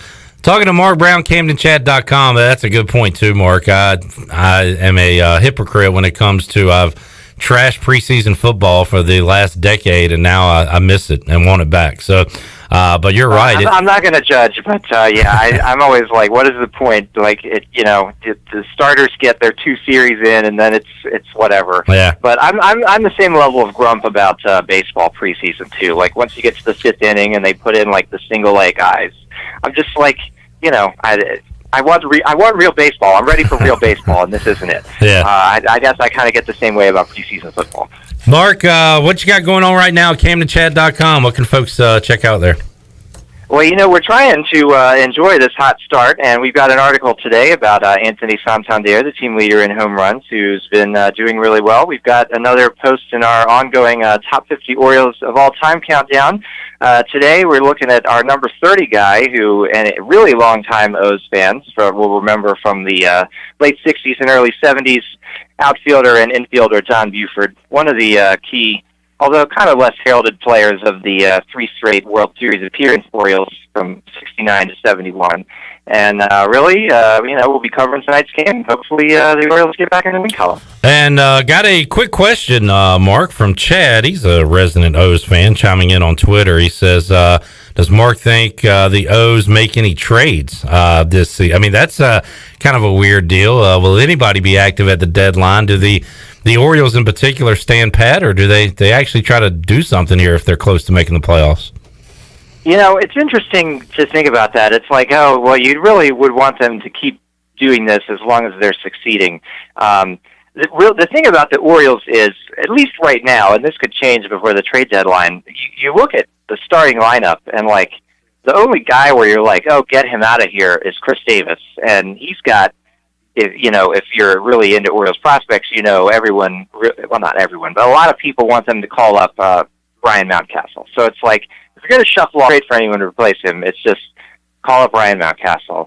Kind of the same thing for the pitching. If you're going to be like, okay, Wade LeBlanc, you got a 7 ERA, let's get you out of here. Instead of trading for a pitcher, probably Orioles fans would like to see call up one of the pitching prospects like Keegan Aiken, who we saw make his major league debut in long relief over the weekend, somebody like Dean Kramer.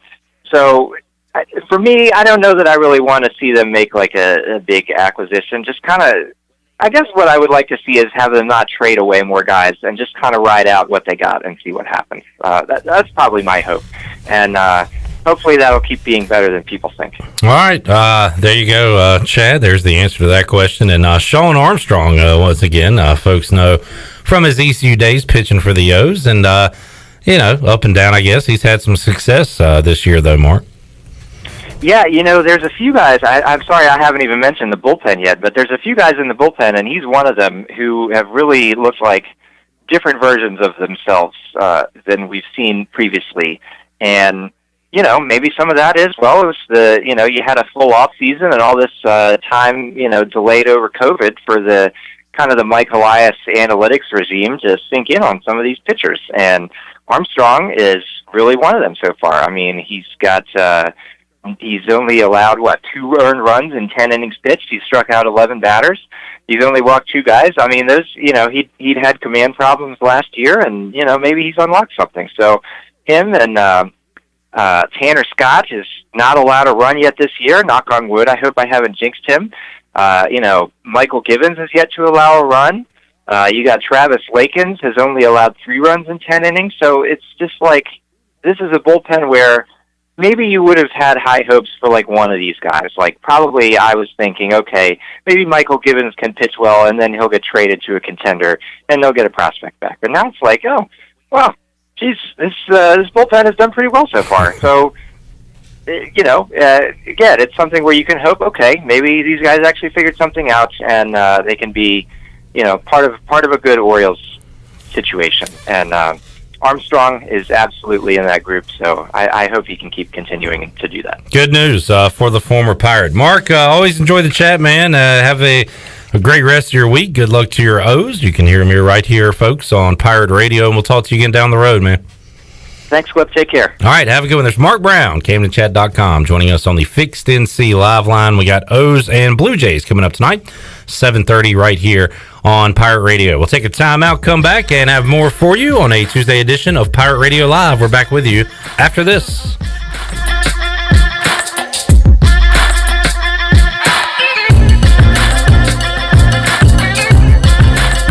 Your CBD store in Greenville has the highest quality CBD products in the country. Your CBD store is the first and only brand that carries USDA certified organic products such as gummies, honey sticks, and high absorption water soluble liquids, which are all made in the United States. They even offer products for your pet. The educated staff will help you answer any questions, and you can stop in anytime to get a free sample. Your CBD store, locally owned and operated, open Monday through Saturday, 10 to 6, right beside Duck Donuts in Greenville.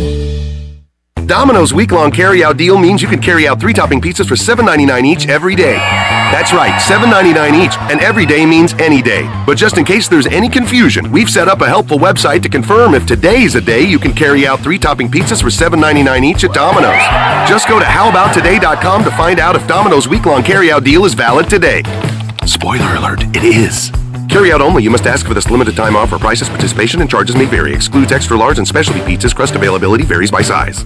The Frowls family lives on a lush piece of land called Greener Pasture, and they work on it behind the wheel of a John Deere 1 Series tractor. With its durable construction and features that hook up to dozens of attachments with ease, no job is too tough. The Frowls family runs with us, because this is more than just land, it's home. Nothing runs like a Deere. Search John Deere 1 Series for more. Get quality at every turn with Quality Equipment, your local John Deere dealer, with 27 locations in North Carolina and southeastern Virginia. Find out more at QualityEquip.com. CPW's is currently open 7 days a week, with the bar opening daily at 3 p.m. for cocktails and appetizers, and for dinner starting at 4 p.m. Every Monday and Tuesday at CPW's, receive a free appetizer of your choice when you purchase 2 dinner entrees. The dining room is also available during lunch hours and weekends for private dining, meetings, and events. CPW's also offers drop-off caterings for luncheons, employee appreciation events, weddings, showers, and reunion dinners. CPW's is now offering our streamlined dining room menu of classics and favorites. If there's a legacy menu item that you miss, just ask and we'll do our best to prepare it for you.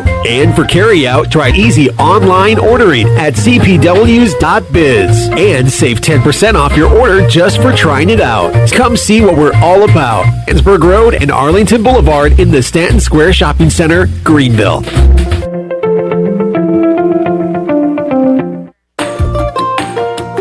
Weekdays are a great time to visit North Carolina State Parks. The best time to learn about nature is to be able to look, listen, and feel its natural beauty.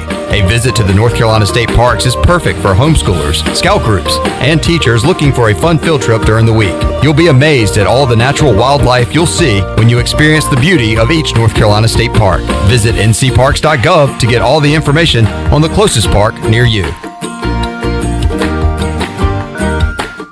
Got big dreams for your small business? You're not alone. The Gavigan Agency Insurance Services is a growing business too. That's why they work with Nationwide, the #1 small total business insurer in the U.S. Nationwide can help protect and grow your business so you can focus on making your small business dreams come true. Give the Gavigan Agency Insurance Services a call today at 252-756-1400. Nationwide is on your side. Nationwide Mutual Insurance Company and Affiliates, Columbus, Ohio. Subject to underwriting guidelines, review, and approval.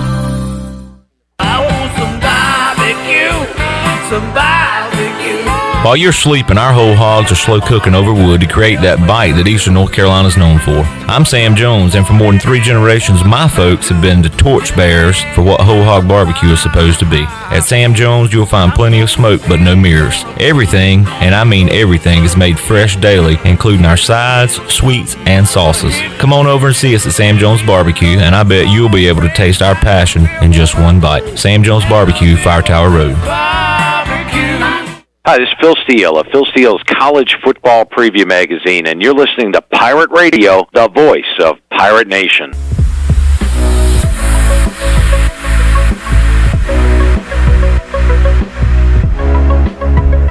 You're listening to Hour 2 of Pirate Radio Live. This hour of PRL is brought to you by Bud Light, reminding Pirate fans to stay in the game and drink responsibly. Proudly distributed by Carolina Eagle Distributing since 1989. Now, back to the show. Welcome back. When your AC replacing, call on the reliable service professionals in Delcor Heating, Cooling, and Plumbing.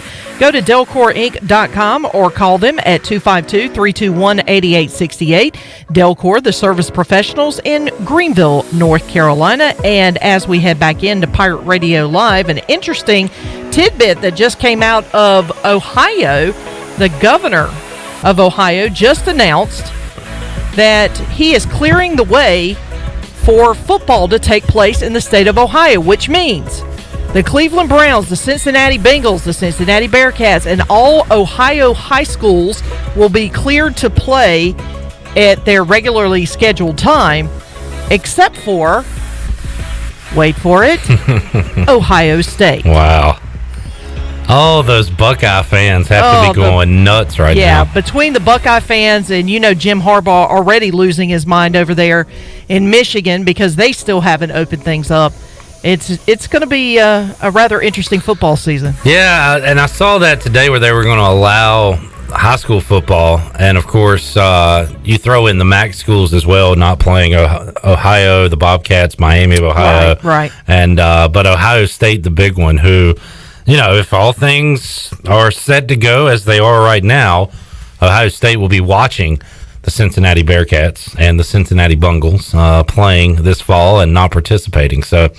Crazy stuff, Shirley. That's wild. I mean, that's wild that a state opens things up, but the conference is not allowing you to play. Yeah. I mean, essentially, that's what it boils down to. So it just goes to show you the power of collegiate football. I mean, really, and especially those Power 5 schools. We discussed it yesterday, and we'll hear some of Ron Mitchelson from yesterday's show coming up in just a little bit. But we talked yesterday about, is Roy Cooper going to make a statement regarding football and the playing of football, and what about fans?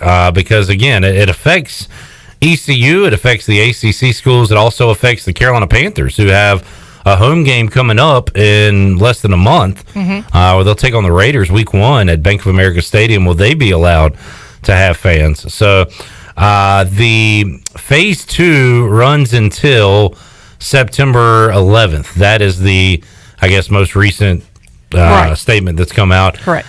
All those games are scheduled for September 12th and 13th regarding college football, and the Panthers NFL on the 13th. So at what point is another announcement made regarding that? It's got to be something before that week so those teams and stadiums can prepare if they are indeed allowed to have people in the stands. I would think that, it's like that would be kind of like your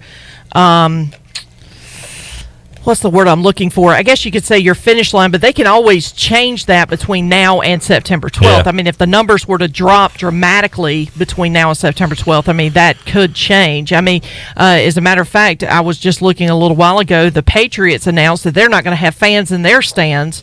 Alabama announced that they're going to have a 20% capacity in for their football game. So it just really goes by state-by-state basis. But you're right. In the state of North Carolina, it's, kind of we've been stuck in this phase 2, which, for seems like forever. And unless things really dramatically change in the next couple of weeks, it's going to stay that way at least until September 11th. It appears so, and Weingarts was talking about that. Brown Weingarts a moment ago, that they knew they would start their Little League season allowing 25 members, people in the stands, and thought that might, change throughout the year. It did not. It stayed the same, and it has stayed the same. And we'll see if there are any changes regarding that. News today, and again, no news is good news, and there was no news coming out of the American Leaders Meeting. The AAC presidents and folks met today, and they are moving forward with football as of Tuesday, August the 18th. So that is good news.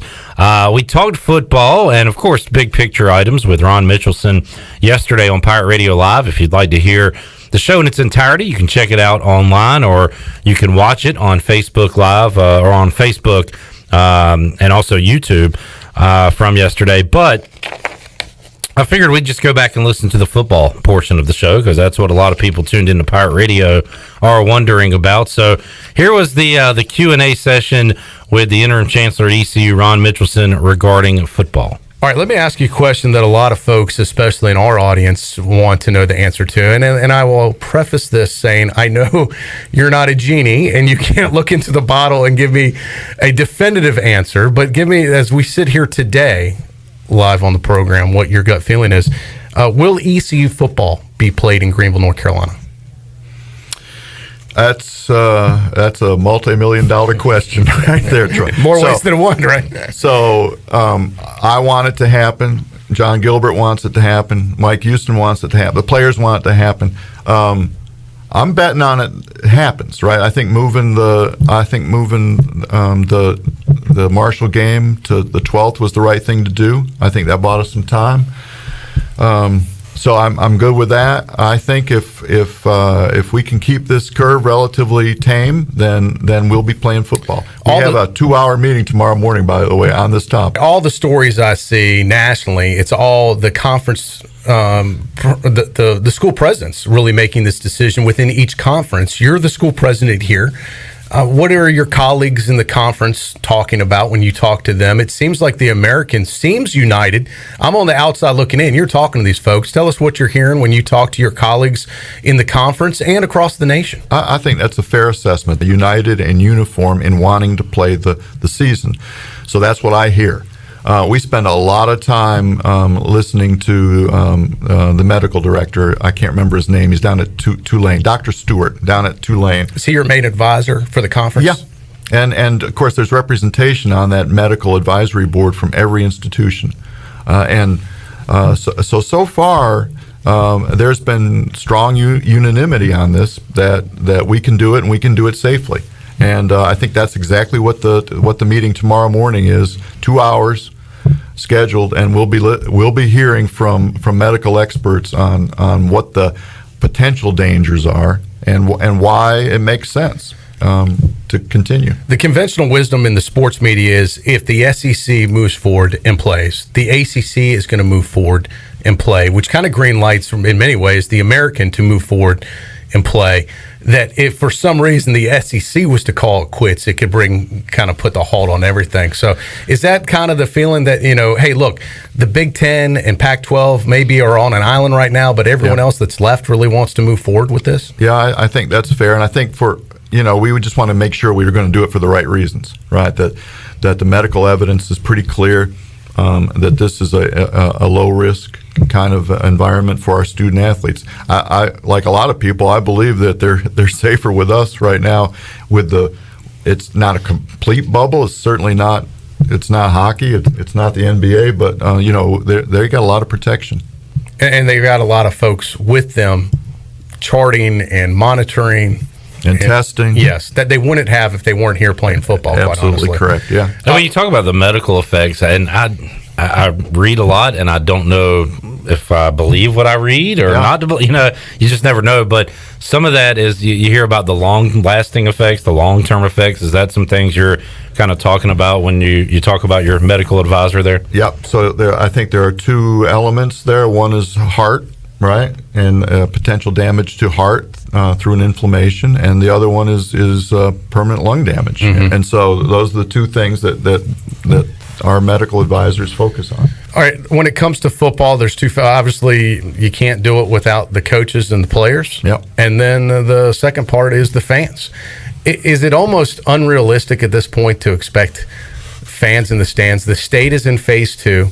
The decision whether to move out of phase 2 is my understanding won't even take effect until September 11th, which is one day before our scheduled kickoff. If the state stays in phase 2, which I think, this is my opinion, is probably likely, or let's just say nothing changes, they just keep it even, then legally, like through the order of the state, you can't gather more than 25 people. Doesn't that rule fans out automatically? Yeah, unless there's a carve out.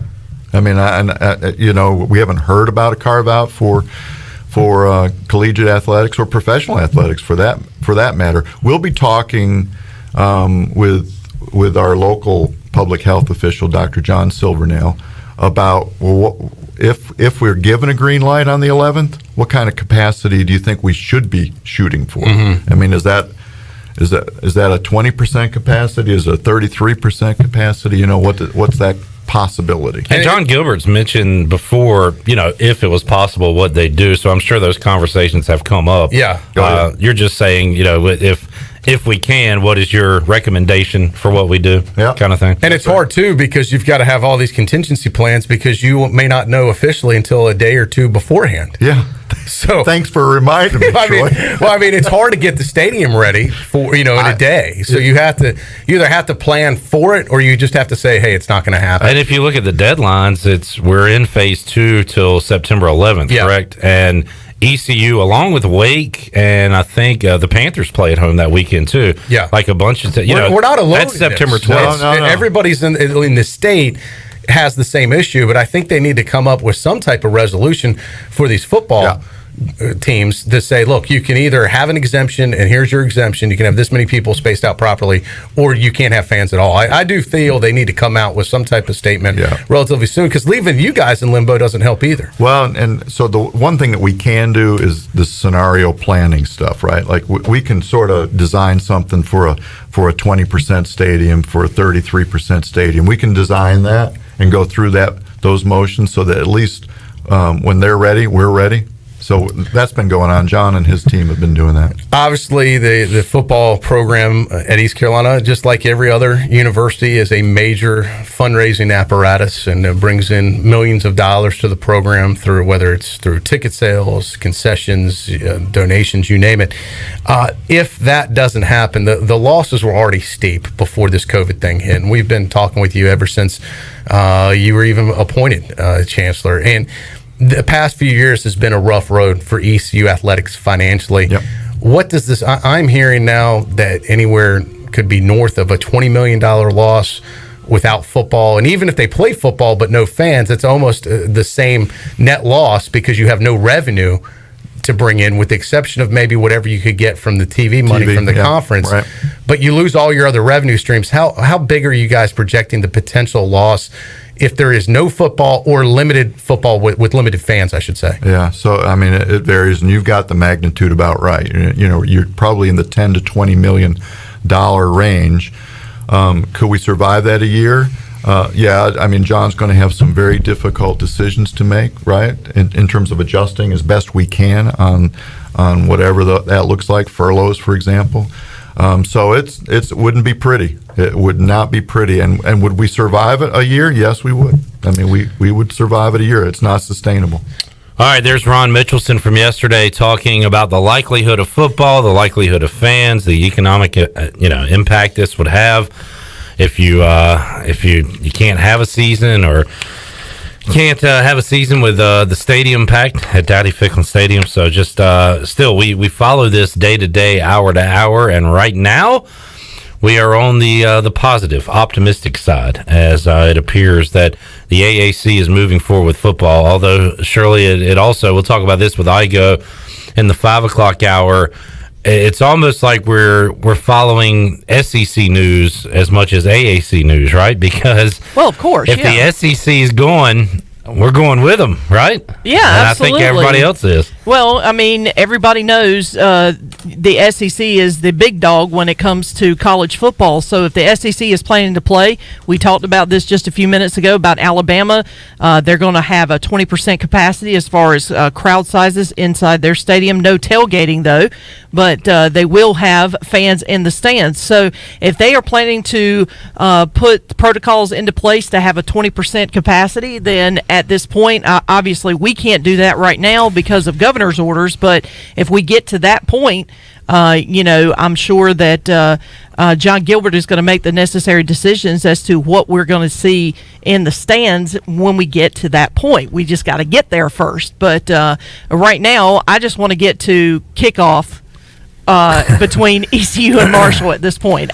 We will probably, drum that into everybody's heads between now and September 12th. But I just want to see the teams on the field. Let's kick it off, and then I'll be all right. It's close, but boy, is it so far away. Yeah. We have so many of these 3-hour shows until then where I'm just going to glance at you to see if you have bad news or not, which, by the way, the news desk has been kind of quiet this week, which is a good thing. I wanted to say that way. Yes, very much so. I have not had to play our bad news theme much this week. And, now granted, it's only Tuesday, but... God, is it only Tuesday? Yeah, it's only Tuesday.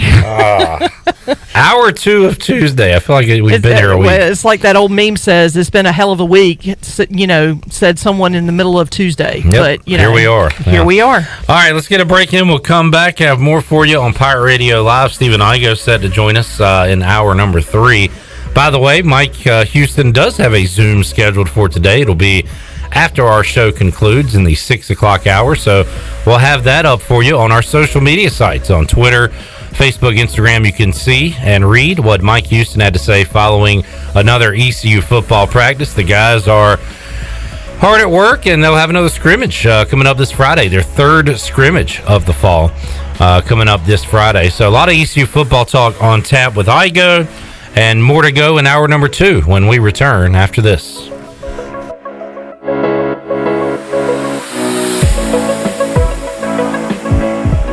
Your CBD store in Greenville has the highest quality CBD products in the country. Your CBD store is the first and only brand that carries USDA certified organic products such as gummies, honey sticks, and high absorption water soluble liquids, which are all made in the United States. They even offer products for your pet. The educated staff will help you answer any questions, and you can stop in anytime to get a free sample. Your CBD store, locally owned and operated, open Monday through Saturday, 10 to 6, right beside Duck Donuts in Greenville. Hey, Pitt County Schools families, the month of August is here and school will certainly be different this year. If you are starting school 100% virtually or are attending school face-to-face on alternating weeks, we are looking forward to resuming the purpose of our system, and that's the education of the children in Pitt County in an excellent and a safe manner. For videos with our leaders, FAQs, and so much more information to answer your questions, visit our Road to Reopening page on our website at pittschools.org or keep up with us on Facebook, Instagram, and Twitter. Remember, we'll face this upcoming school year together because we are Pitt County Schools strong. At Tiebreakers, we admit we have a bit of a problem. People love our wings so much that they're starting to sell their home TVs just so they can watch all the sporting events here at Tiebreakers. Seriously, we're glad you love our hand-breaded, hand-cut boneless wings that much, but we really need you to go home at the end of the night. It's okay, we'll be here tomorrow, and when you come back, bring a friend with you. For great food, great friends, and cold beer, we'll see you at Tiebreakers. Tiebreakers, break the chain, eat local. In studio with Gloria from Kinetic Physical Therapy. What kind of wellness services do you guys offer? We have massage therapy with your choice of either a relaxation massage, a therapeutic stretching session, or a prenatal massage. We have foot reflexology. We partner with Pirate Cryo for cryotherapy, also known as cold therapy, and we have health and wellness coaching. And if you're interested in holistic body therapy and saving money, we encourage you to check out our wellness membership plan where you can have all of our wellness services at a constant discounted price. You can learn more today at kptonline.com. East Coast Grading and Utilities is your source for clearing, hauling dirt, and concrete work. East Coast Grading and Utilities handles all sewer and water issues as well. I'm David Vaughn. Whether putting in a new subdivision or helping you with any and all of your drainage problems, I can get the job done. Call me at 531-7494. No job is too big or too small. East Coast Grading and Utilities. Friends helping friends. 531-7494 for East Coast Grading and Utilities. It's almost quitting time, but your family's hunger is gearing up for the night shift. Now you could unload groceries, chop, dice, mince, preheat, heat, slap around the smoke detector, and then celebrate with a big old pile of dishes. Or you could drop a big bow box on it. Because whether you need an 8, 12, or 20 piece with biscuits, fixins, and tea, you can clock out and spend some quality time with a delicious dinner. Now when it comes to sneaking a biscuit on the drive home, that's all you. Bojangles, it's bow time. Register for Army ROTC to be a leader and an officer in the U.S. Army, Army Reserve, or Army National Guard. You could also be eligible for a full tuition scholarship. Lead the team that makes a difference. To learn more, contact Dale Anderson at 252-622-5346 or Anderson, DAL, at ecu.edu. Paid for by the United States Army. In studio today with Matlock, also known as Brad Evans to his friends and family. Why F3? F3 is a great way to work out, get in shape, but most importantly, F3 is a way to get together with other guys in the community, develop a great group of friends, and have a good time doing it. What I'd tell people about F3 is don't be afraid to get up early in the morning to go work out. You can do it. One letter, one number, F3. Learn more today at f3enc.com. Pirate Radio 1250 and 930. And you write that down, because when you're at East Carolina, you go for it every time. Or you don't coach at East Carolina, you don't come to East Carolina, you don't play at East Carolina with a weak heart. Write it! The voice of the Pirate Nation.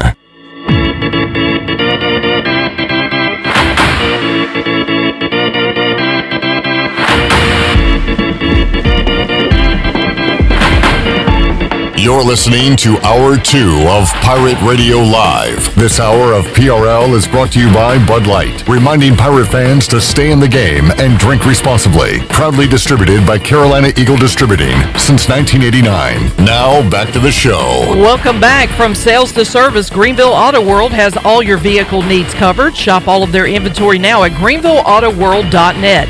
If you're also looking for someone to service your vehicle, Greenville Auto World has a full service and repair facility. They do brakes, oil changes, tires, inspections, and they can repair any kind of vehicle. Greenville Auto World across from Speedway at Bells Fork and online at greenvilleautoworld.net. Thanks to Tim Sutton and Jim Rogers of Greenville Auto World. Now let's head back in to Pirate Radio Live. Here's your host, Clip Brock.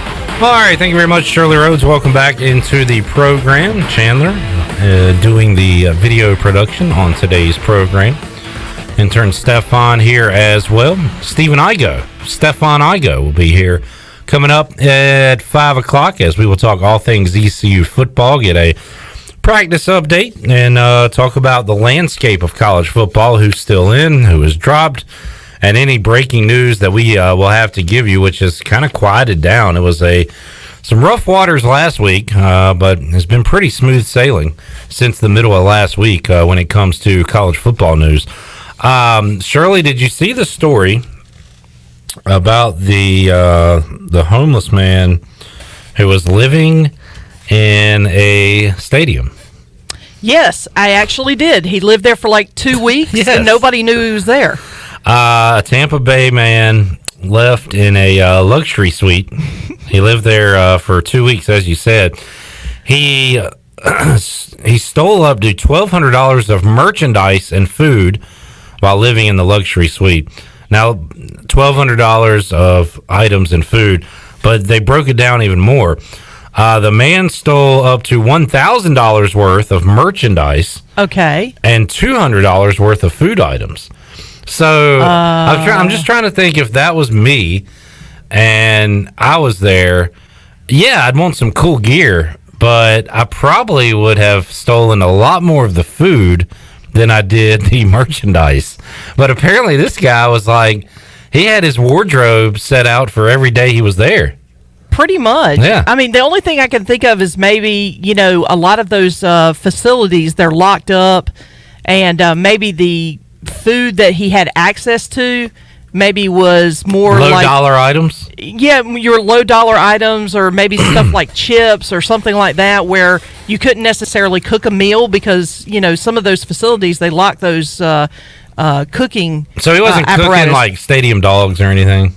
I don't know. Pizza. I'm asking you. I'm just saying. By the way, this was at the Tampa Bay Rowdies Stadium. Yeah, it's a soccer stadium. Yeah, a soccer stadium. Yeah. So it's one of the oldest soccer stadiums in the state of Florida, I believe. And I guess he figured, and look, I've been lucky enough to never be homeless, but I'm assuming he, I don't know when he first thought of the idea of, hey, I'm just going to go in the stadium and see what happens. But he probably didn't plan to stay there for 2 weeks. It was like, all right, I'm gonna stay here for the night. And then he finds a luxury suite and all this stuff, and he's like, and there's nobody around, nobody has caught me. I'm just going to ride this thing out. Like, how long can I sit here? How long can I sleep here? You know what it keeps reminding me of? That episode of Seinfeld where his name just, oh my goodness. George Thank Kramer. you, George.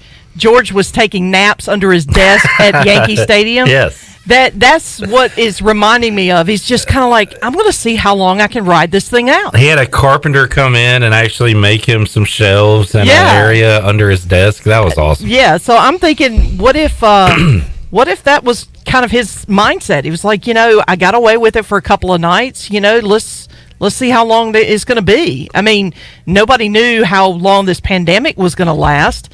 So 2 weeks, man, this guy was living high on the hog for 2 weeks. Yeah, he was arrested on charges of felony burglary, misdemeanor of resisting an officer without violence. His bond is set at over $5,000.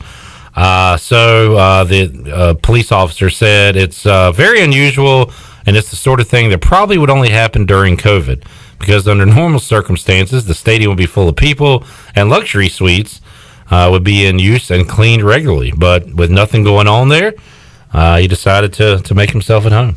I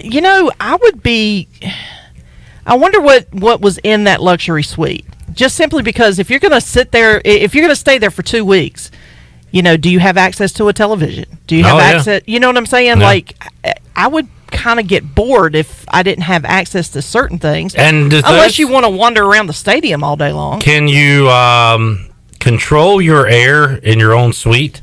Like, is that something controlled? So because man, that would have been hot in the the Tampa heat, I'm assuming. But he probably had AC, TV, the food.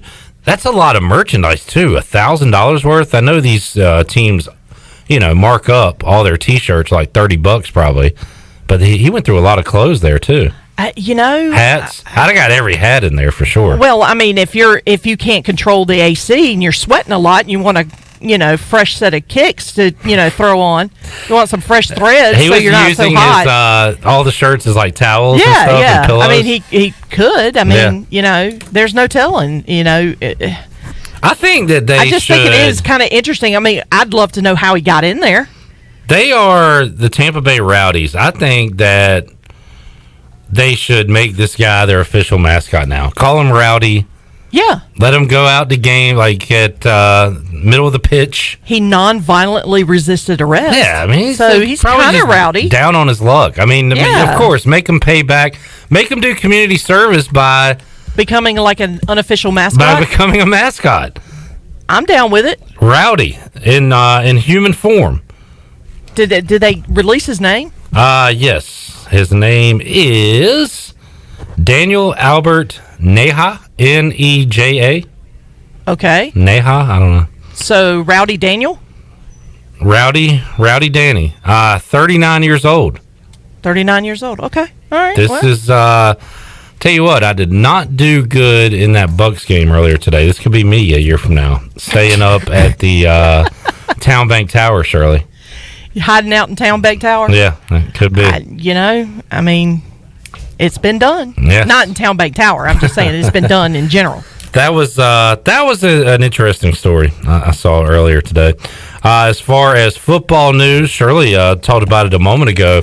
There will be football in Ohio.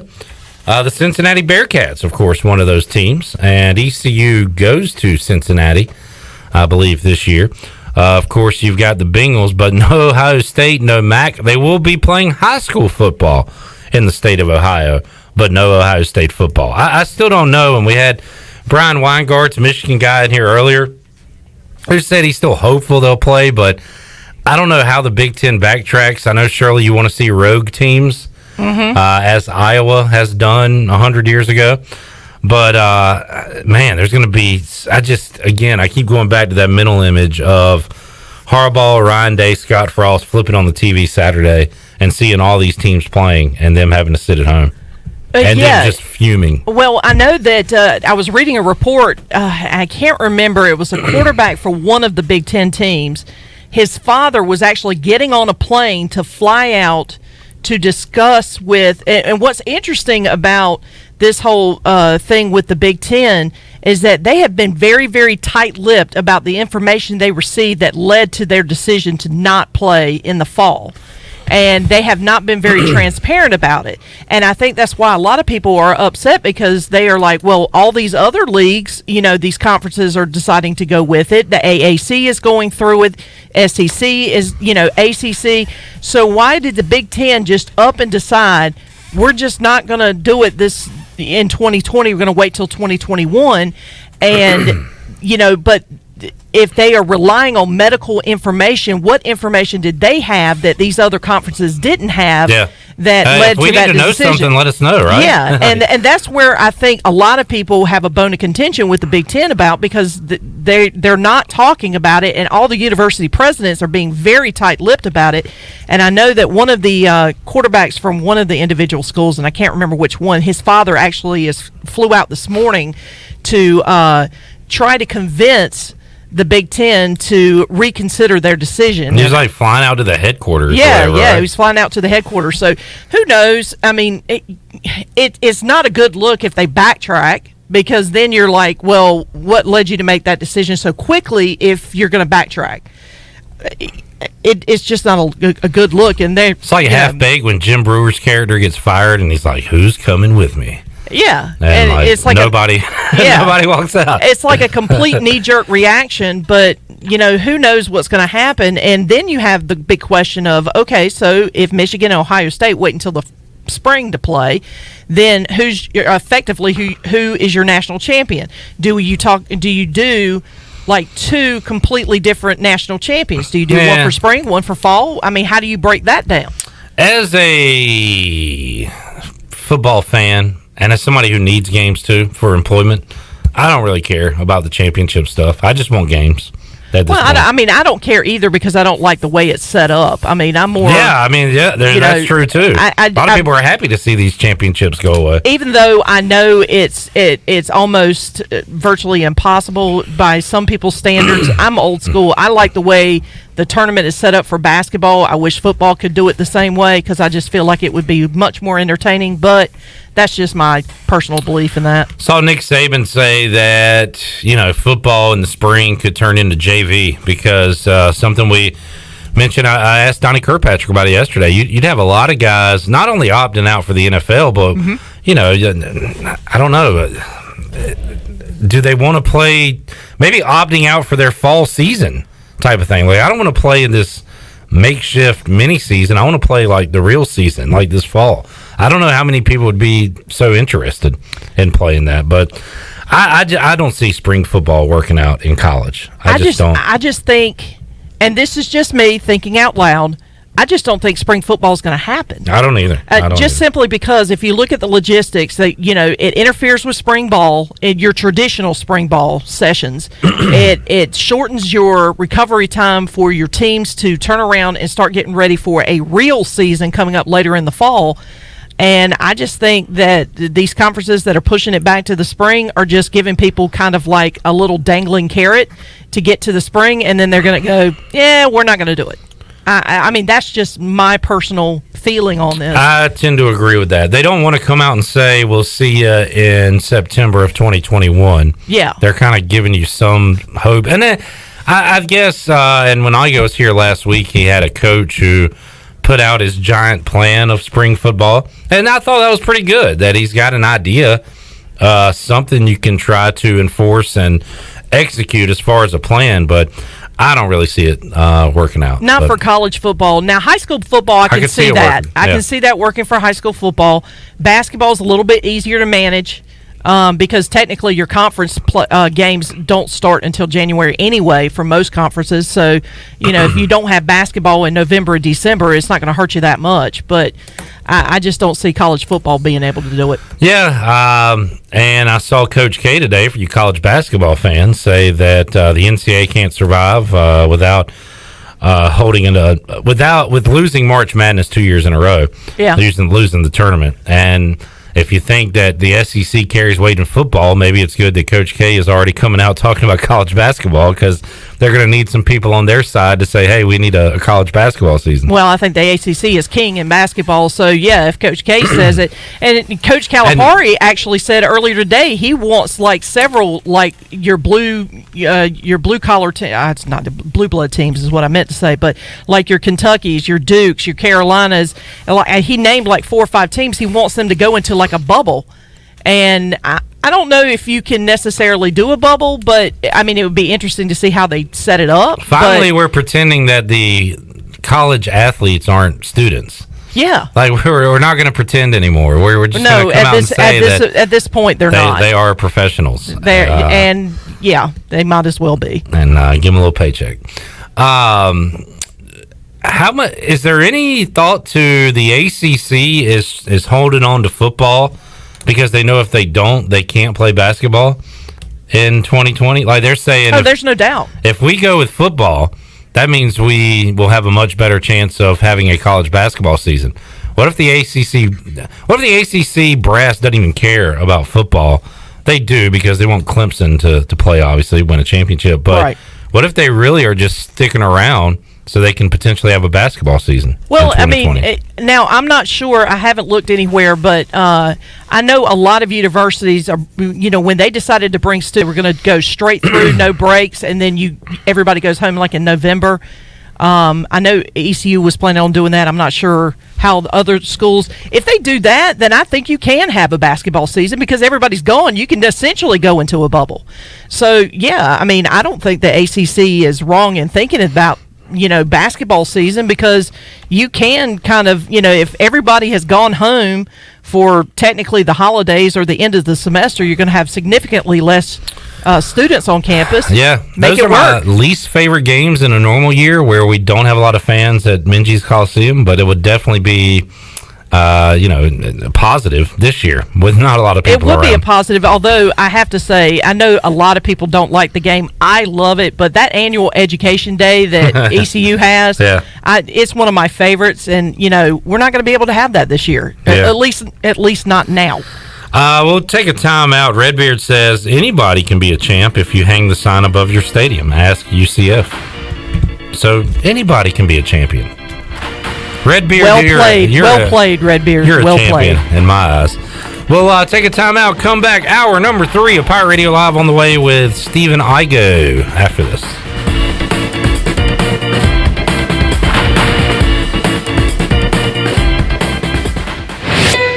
Let's turn a trip to the branch into a tap on your phone. Let's hit pause on a lost debit card without hitting pause on life. That's how First National Bank is redefining convenience, with a top-rated mobile app that puts more security and control at your fingertips, and friendly people to help you succeed right by your side. Let's get started at fnb-online.com or your local First National Bank. FNB member FDIC. Are your workouts more fun than this? Well, if they are, then I want to sign you to an endorsement deal with Michelob Ultra. I'm looking for anyone and everyone who makes working out a blast. If that's you, head to teamultra.com for a chance to score awesome perks like Team Ultra gear and more. That's teamultra.com to enter. No purchase necessary. Open U.S. residents 21 plus. See official rules at teamultra.com. Message and data rates may apply. Void where prohibited. Enjoy responsibly. AB Michelob Ultra Light Beer, St. Louis, Missouri. There's nothing like Pirate Game Days. He's got the ball. He starts right. He goes left, and there he goes. 10, 5, touchdown Pirates. Home Nailers takes it in from 21 yards out. The sight of a tailgate. The roar of the crowd. Support the Pirate Club and buy your season tickets today by visiting ECUPirates.com. We're in this together. All hands on deck. One Pirate Nation. Hey Pirate Nation, this is Tom Brown from Brownwood Buick GMC Truck. We've been serving the Pirate Nation in Eastern North Carolina for 83 years. We have 4 brands, 3 generations, 2 showrooms, and 1 goal: to make sure you leave a happy customer. This month at Brown & Wood, save over $9,000 off on the all-new 2020 Buick Envision. Remember, Brown & Wood is the home for the lifetime powertrain warranty for all makes and models. We're located on Greenville Boulevard next to the Convention Center, or shop us online at brownandwoodauto.com. Bostic Sugg Furniture wants to know, how'd you sleep last night? If you're like thousands, the answer is probably not very well. You're tired, stressed, your job suffers, and worse, your health suffers. Get better sleep on a Restonic mattress, a Consumer's Digest Award winner 13 years running. Restonic Queen mattresses start as low as $4.99. Restonic two-sided Queen mattresses from only $6.99. If you're ready to wake up to a whole new you, we have a Restonic mattress waiting for you exclusively at Bostic Sugg Furniture. Hey, this is Chef David Finelli. Did your doctor tell you that you need to lose weight and eat healthy? Well, mine did too. He just didn't tell me how. That's why I decided to open up Pop's Heart Healthy Meal Plans. You get 6 meals a week, low salt, low carbs, low fat, low cholesterol, high protein, and never frozen. I make them myself at the restaurant, and you pick them up on Mondays. I have lost 53 pounds with this plan and lowered my A1C. It's gourmet healthy food at only $9.95 a meal, and you can order yours today at Pop's on Charles Boulevard behind Krispy Kreme. Let me help you eat healthy. Let me tell you a thing or two about the people who don't compromise. For starters, they love a nice, cold Pepsi Zero Sugar. Why? Because it's delicious, it's refreshing, and it has zero sugar. How's that for not compromising? They're the sort of person that likes surf with their turf. Because who decided beef shouldn't have a buddy? And a drink with their feast? Yeah, they have a Pepsi Zero Sugar. The person who doesn't compromise loves a good golden doodle. All the golden retriever goodness with just a hint of doodle. No compromises there. Oh, and when they're bringing said golden doodle for a walk, they bring a Pepsi Zero Sugar. They're the kind of person jorts were made for. 50% jeans, 50% shorts, 100 most comfortable thing that's ever graced your wardrobe. Not compromising never looked so good. So crack open a Pepsi Zero Sugar and taste what it's like to have it all. Pepsi Zero Sugar. Zero sugar done right. That's what I like. This is Pirate Radio, WGHB Farmville, 1250 and 92.7 FM Greenville, WDLX Washington, 930 and 104.1 FM Washington.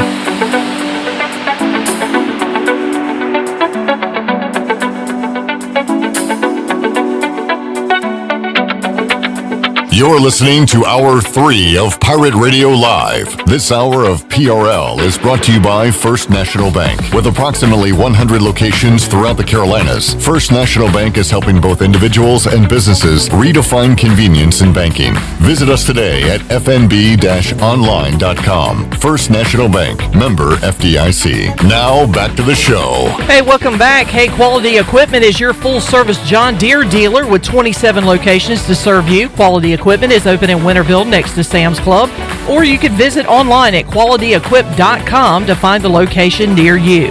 Now let's head back into Pirate Radio Live. Here is your host, Clip Rock. All right, hour number 3 of Pirate Radio Live, Clip Rock here, and Stephen Igoe is here from Hoist the Colors. How are those colors hoisting, Igoe?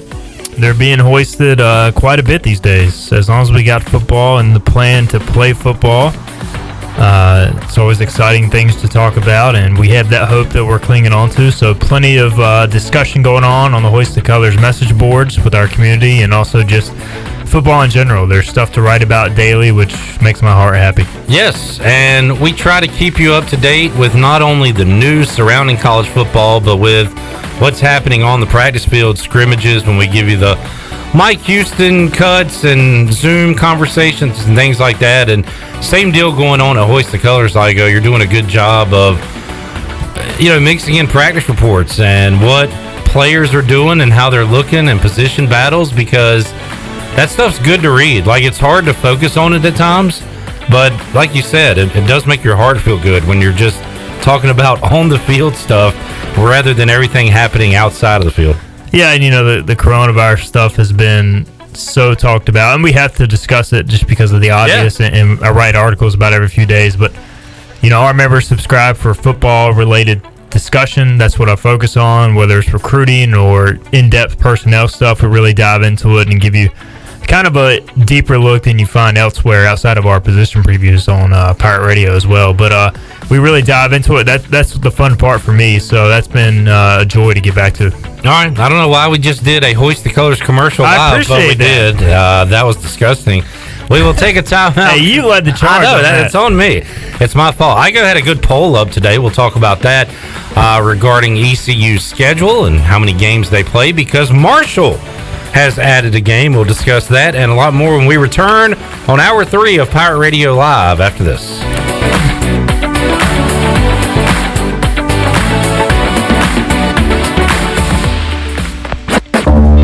When you don't have time to go to lunch, let Jimmy John's deliver lunch to you. With Jimmy John's, we can get a freaky fresh sandwich to you freaky fast. Click to order at jimmyjohns.com. Dinner's great. It's one of your top 3 favorite meals. You just don't want to have to make it. Well, with Jimmy John's, you don't have to. Whether you live in a sandwich delivery zone or head into the store, you can always get a freaky fresh sandwich. Click to order at jimmyjohns.com.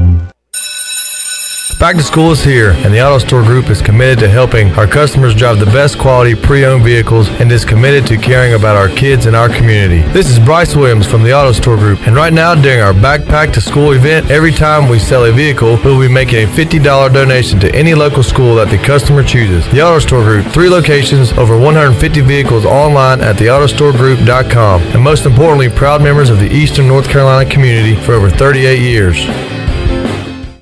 Have you heard the news? Villa Verde is now available for dining in. That's right, both locations of Villa Verde are back open on the inside. And on top of that, the original location on 10th Street has been completely remodeled. But if you prefer curbside or takeout, that is still going strong too. Don't forget the Villa Verde family meal deals are a great way to feed your entire family at an affordable price. This is Jay from Villa Verde, and we look forward to seeing you at one of our locations soon. Villa Verde, a platform for good. Your CBD store in Greenville has the highest quality CBD products in the country. Your CBD store is the first and only brand that carries USDA certified organic products such as gummies, honey sticks, and high absorption water soluble liquids, which are all made in the United States. They even offer products for your pet. The educated staff will help you answer any questions, and you can stop in anytime to get a free sample. Your CBD store, locally owned and operated, open Monday through Saturday 10 to 6, right beside Duck Donuts in Greenville. How much does the word reliable mean? Sure, all businesses describe themselves as reliable, and we certainly wouldn't expect any business to be unreliable, but when you take a word like reliable and make it your way of life, the entire core of your business, it tends to mean a little more. And it's something you have to show people, not tell them. At Delcor, we show it by being there the same day you call. We show it by simply doing outstanding work with exceptional products, a family-oriented work ethic, and genuine caring for all of our neighbors throughout Eastern NC, because in a time of need, we know the first and the only thing you need is someone you can count on. That's why we only use equipment you can count on too, like a train comfort system. It's hard to stop a train. Delcor can have a new train comfort system installed in no time, or we can provide an AC tune-up to make sure your system is performing well. So will your system keep you cool all summer? Find out. Call us. We're Delcor, the service professionals. Reliable for over 4 decades. Visit DelcorInc.com today. With rates being historically low, now is the best time to buy or refinance your home. This is Talbot Green with Angel Oak Home Loans. Now is the time to take advantage of the opportunity to buy more home or refinance your current mortgage. The combination of our local team's experience and Angel Oak's wide offerings of products from standard conventional, government, and portfolio loans has something for most financial situations. For more information, call Talbot Green, Joanne Weir, or Wanda Hager at 751-2060. NMLS 1719250 and 685842. Equal housing lender.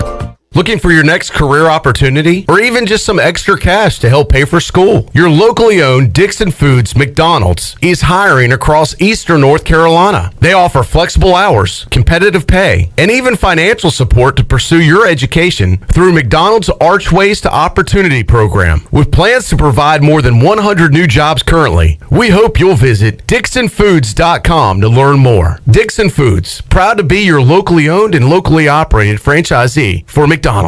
This is Big John Williams, strength and conditioning coach for East Carolina football, and you're listening to Pirate Radio, the voice of the Pirate Nation.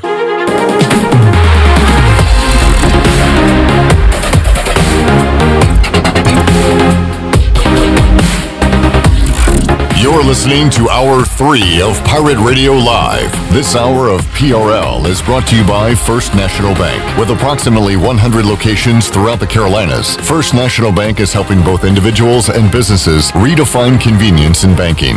Visit us today at fnb-online.com. First National Bank, member FDIC. Now, back to the show. Welcome back. Tiebreakers is open every day at 11 a.m. and is the best place to watch your favorite sports while enjoying the best wings in town, sandwiches, appetizers, cold beer, and more. Follow on Instagram for daily updates. Now let's head back in to Pirate Radio Live. Here's your host, Clip Brock. All right, thank you very much, Shirley Rhodes. I could go for some Tiebreakers jerk wings right about now. And last time I was there, I got this, was it called like the breakfast scramble or something? It's like 2 giant hash browns on the bottom, and then you got eggs, and then you got cheese, and then you got a meat. Might have had bacon and sausage. It was awesome over at Tiebreakers. All right, Stephen Igoe is here. Igoe news of the day. No news is good news. The AAC leaders had a meeting.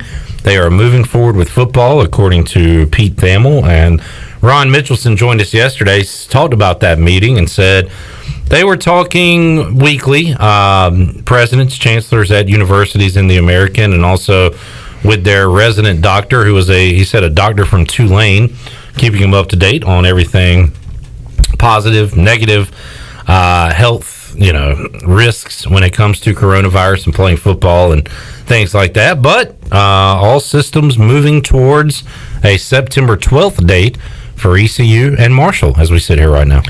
Yeah, and every day I wake up and one of the first things I do is check Twitter, and I always cross my fingers just that Brett McMurphy or Pete Thamel or one of those guys has tweeted something negative about, hey, the SEC ADs are meeting or presidents are meeting with impending bad news. So you're like what I said to Shirley earlier. We're almost following the SEC more than our own conference at this point. I mean, here's the reality, and Ron Mitchelson was on you guys' show and said, as of right now, he would bet that there would be a football season, but I still think it just comes down to what does the SEC do primarily, then maybe the ACC, but I think the ACC is ultimately going to follow the SEC. So I think this is an SEC-driven decision. Without the SEC, I don't think anybody's playing football this fall. But, as of right now, I mean, they're releasing their schedule. They seem pretty determined. You're starting to see the SEC schools like Alabama come out with how many fans they're going to have. They're going to do 20% capacity. I saw Tennessee's AD, Philip Fulmer, just said probably looking at 25% capacity. So, the closer we get, the more real it gets, because you're starting to see these schools make determinations on that sort of stuff, release a schedule, etc. Talking about fans and not just games really makes me think that the SEC is moving forward. So, I mean, I think, and it is interesting that they open their season in late September, whereas you've got some schools scheduled to open in early to mid-September.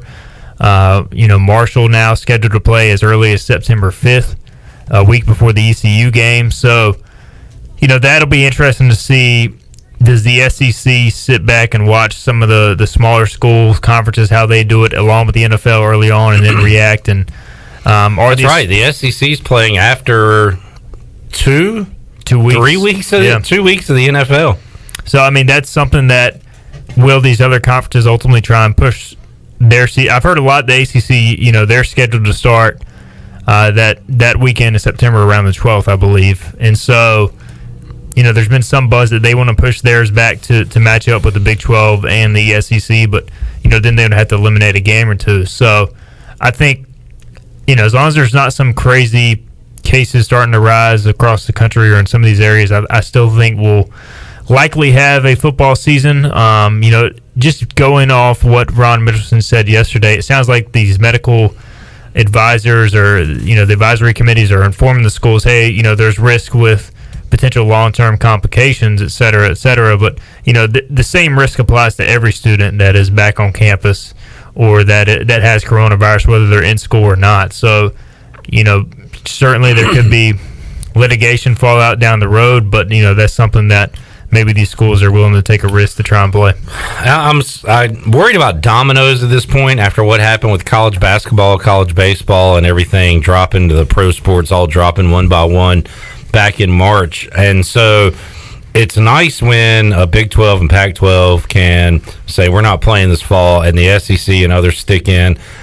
I was worried when I saw the North Carolina news that they would be going to online only for undergrads, and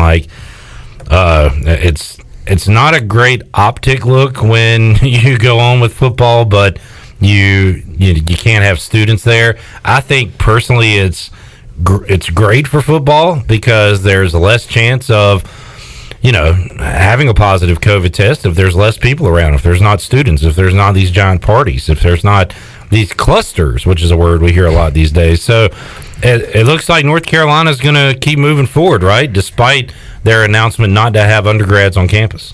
Yeah, that's what it looks like, and I've seen Notre Dame now come out with, they're having issues with an off-campus party or something. They're saying started a big cluster, so they're going to online classes only for 2 weeks, and then we'll reassess the situation. So it'll be interesting to see what happens with Notre Dame, which is paired in with the ACC. So, and a lot of the SEC schools and some of the other schools in the country aren't starting classes until later in August. So, I think eventually you're going to see a good portion of these schools go to online classes only. It sounds like more of a school-by-school basis, as we heard Ron Mitchelson say yesterday. But, I'm with you. We've said it all along. You can look at it either way. To me, I feel like you can much easier create a bubble with the students at home doing online classes and your players doing online classes only and not having to risk going into a classroom. If they take the mask off at the wrong moment for 5 minutes, they could be infected, and then there's a ripple effect. So, that's how I view it, and I think you're going to make the argument either way based on how you kind of feel about football. Like, we want football to happen, so of course we're going to make the argument that it should be safer, and in reality it probably is. But then you're going to have the people who are also like, well, if you can't even have students go to class, how can you justify playing a football game? But then again, you're testing all of these players, and I think it's going to get to the point where you're probably testing twice a week on game week with the way things are trending to be safe enough to play, which makes sense. Let's say if you test Monday and then Thursday of game week rather than just testing once a week. But I think that's the way it's trending, and I'm getting more optimistic every day, but still crossing my fingers. So I'm in that same boat. You put up a poll earlier today. So Marshall, the news of the day, I love to see it. We are in the trend of adding games rather than seeing games dropped off the schedule at this point. And another one today, and it is Marshall who will be playing Eastern Kentucky. By the way, so last week we looked at Missouri State's schedule and we realized that they had moved the game with Oklahoma and saw that was the only game scheduled for Missouri State this season, Oklahoma. Campbell has added a game with... Was it App State? Maybe. I'll have to remember that before I talk to Chris Haymeyer coming up Wednesday on the show. He's got the answer. It was App State. App State. Campbell, according to their schedule, has 2 games for the fall And we'll talk to Chris Haymeyer about that tomorrow. The thought of adding these games for FCS teams is that you get a paycheck, I guess, but like you're gearing up for a big September, and then you're winding down in September because that's all you got on the schedule. Anyway, Marshall adds this game with Eastern Kentucky. You asked the question, would you be in favor of ECU scheduling an FCS opponent for September 5th? I voted in this poll, Igoe. I did not. Thanks for your participation. I did not get an I voted sticker. I do not like to talk about how I vote, so I will not be telling you which way I voted on this poll. You voted yes. I did vote yes because it's pretty obvious. Like, yeah, you want a game that you can win. You want to be ready for tough competition. Billy Weaver had a football reason not to play this game, and he said it's because you've been preparing for Marshall, and you'd have to prepare for a whole new team in a couple of weeks. Well, that kind of makes sense. That makes sense. Seeing as we're sitting here on August 18th. But I do think the real reason you wouldn't play for ECU comes down to money, right? Yeah, I think that has a big part in it, because how much do you have to pay somebody basically for a guarantee game when you can't have fans in the stands, which you likely wouldn't be able to do on September 5th. So you would basically be paying money for a win in theory. You'd have to go out and win the game, but you wouldn't be able to recoup that money. So how much is a win worth in the 2020 season where we don't really know if there's going to be a bowl game? If you're Mike Houston, you want every win you can get. If you're certainly John Gilbert and watching the finances, you want every dollar saved you can save. So everybody's got a different reason for what they want in that circumstance. Certainly. And, we sit here on Tuesday, August 18th. I mean, you would have to probably schedule that game by the end of the week. You can't just schedule it a week out and then go show up and play unless it's some really bad FCS team. But, from my vibe, I don't think the coaching staff would be mad about an easier game, and they're never going to say it's an easy game, but a game that's winnable being scheduled on short notice, because it will allow them to work out the kinks before a very talented Marshall team comes to town. But, I would be, as things stand right now, pretty surprised if ECU adds that game. Yeah, so Marshall's scheduled to go a week before they come to Dowdy-Ficklin Stadium, the Herd taking on Eastern Kentucky. Eastern Kentucky, by the way, their 2-game season consists of road contests at Marshall and then at West Virginia. All right, a couple of checks. So they'll get paid. And, you think about it from an FCS school, you basically get your spring practice now and you get a couple of games, great experience, and then you get to start over in the spring in theory and have a whole second practice. So why would you not do it? Yeah. You're getting paid, you get extra practice. I think it's very beneficial for those teams. Are they the Colonels? Yes. Oh, sweet. Good job. Shirley, you got anything for us? And do you have music to accompany your news? Yes. Oh, no. Well, it depends. I've got to find, Chandler brought up a good point yesterday. I got to find mixed, and I don't want to downplay it because of obviously the seriousness of the. This isn't good news. We need football. We need things to go well. Yeah, well, this is not in reference to football per se. However, we said it might happen after the announcement yesterday that UNC Chapel Hill had to move to remote learning because of a virus outbreak. NC State is now confirming that they have 2 coronavirus clusters. One has to do with an off-campus housing, and then one has to do with either a fraternity or a sorority. So that's what we're looking at right now. Cluster. We need our own cluster. Yeah, and they're defining a cluster as 5 or more cases in close proximity or location. That's how they defined a cluster. It's the new buzzword, man. It cluster. Is. Yep. Hashtag it. So that is NC State. This is going to pop up on every campus across America. Yeah, I mean, I don't know what people expected if you bring a bunch of students who weren't getting tested back in one confined area for the most part in many cases, and they start to get tested, you're going to have a cluster of cases pop up. So I don't think this is a surprise. It's now, what do you do about it? Yeah. I think it's how you react to it, how you handle it. And it sounded like ECU And I don't know how many clusters they can handle. I don't know how many 400 people parties that Chandler's throwing they can handle over there. Chandler was not at that party. I'm joking. But it sounds like they do have a pretty, specific plan in place for students who do come down with COVID-19. Yeah, I mean, they have some off, I don't know if it's off campus or on campus, whatever, separate housing agreement where they can essentially ship the infected off to, I mean, as bad as that sounds, I mean, really that's the plan. Yeah. So, I mean, it makes sense for sure. So I don't know what the capacity is or whatnot, but there's one thing's for sure, there's enough apartments and student housing in Greenville to handle a few clusters because there's been a lot of student housing development over the past decade or so in Greenville. Are you in a cluster zone or are you cluster free? That's what we got to find out now. We're gonna have to start saying is Holton Aylor's gonna throw a cluster of touchdown passes this week. He did against Cincinnati and SMU last year. 2 occasions cluster mark 4 touchdown passes. We might have to quarantine Holton Aylor's. He's too hot. All right, let's take a time out. As we go to break, Shirley, let's open up the booty bag. If you have not won this month, you are eligible to win. We can't have you being a cluster winner and winning all the prizes. So if you have yet to win, call 317-1250. We'll do caller 12. 317-1250 right now.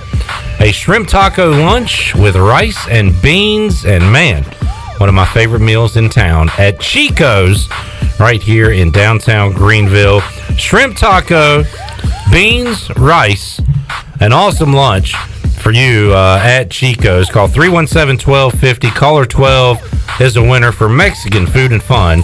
It's got to be Chico's. It's got to be Igoe and I when we return after this.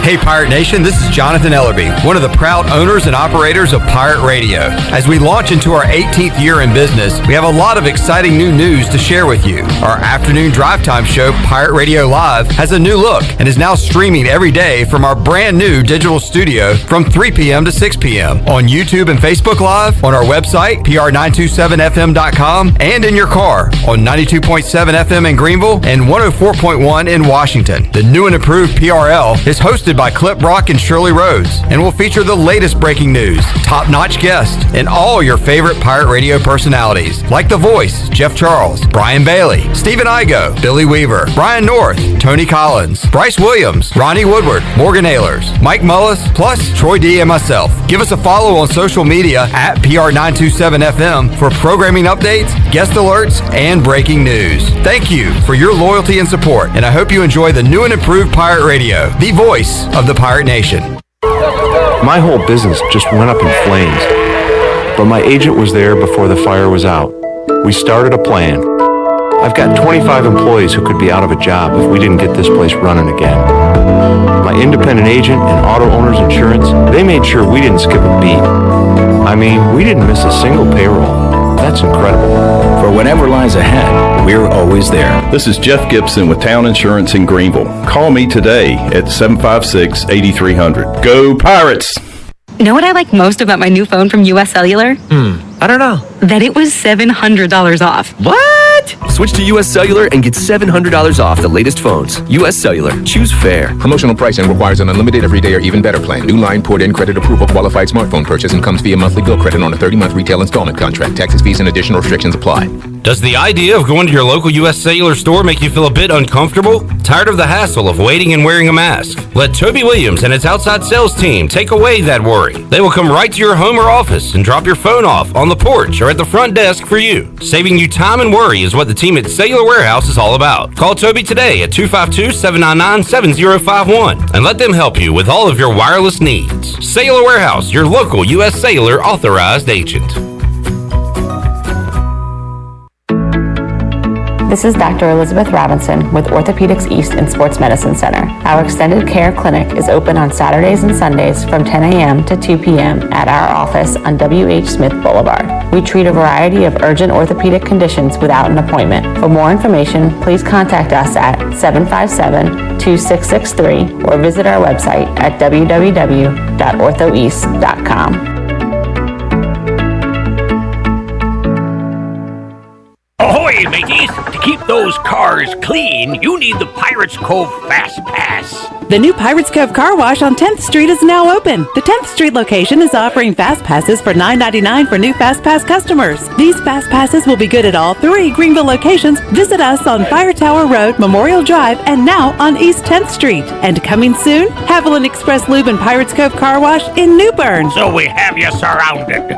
Pirates Cove, the official car wash partner of ECU Athletics. North Carolina state parks are now open for visitors. Parks should be used for exercise, fresh air, getting out in nature, or a day trip as the state safely reopens. Visitors should enjoy themselves, but please remember the 3 W's. Wear face coverings, wait 6 feet apart, and wash your hands often. Focus on moving through the park, keep social distancing in mind, and avoid large groups. While most facilities and activities will be open, please contact any state park before your visit with questions or visit ncparks.gov/open. This is Coach Blake Carroll, defense coordinator for East Carolina football, and you're listening to Pirate Radio, the voice of the Pirate Nation.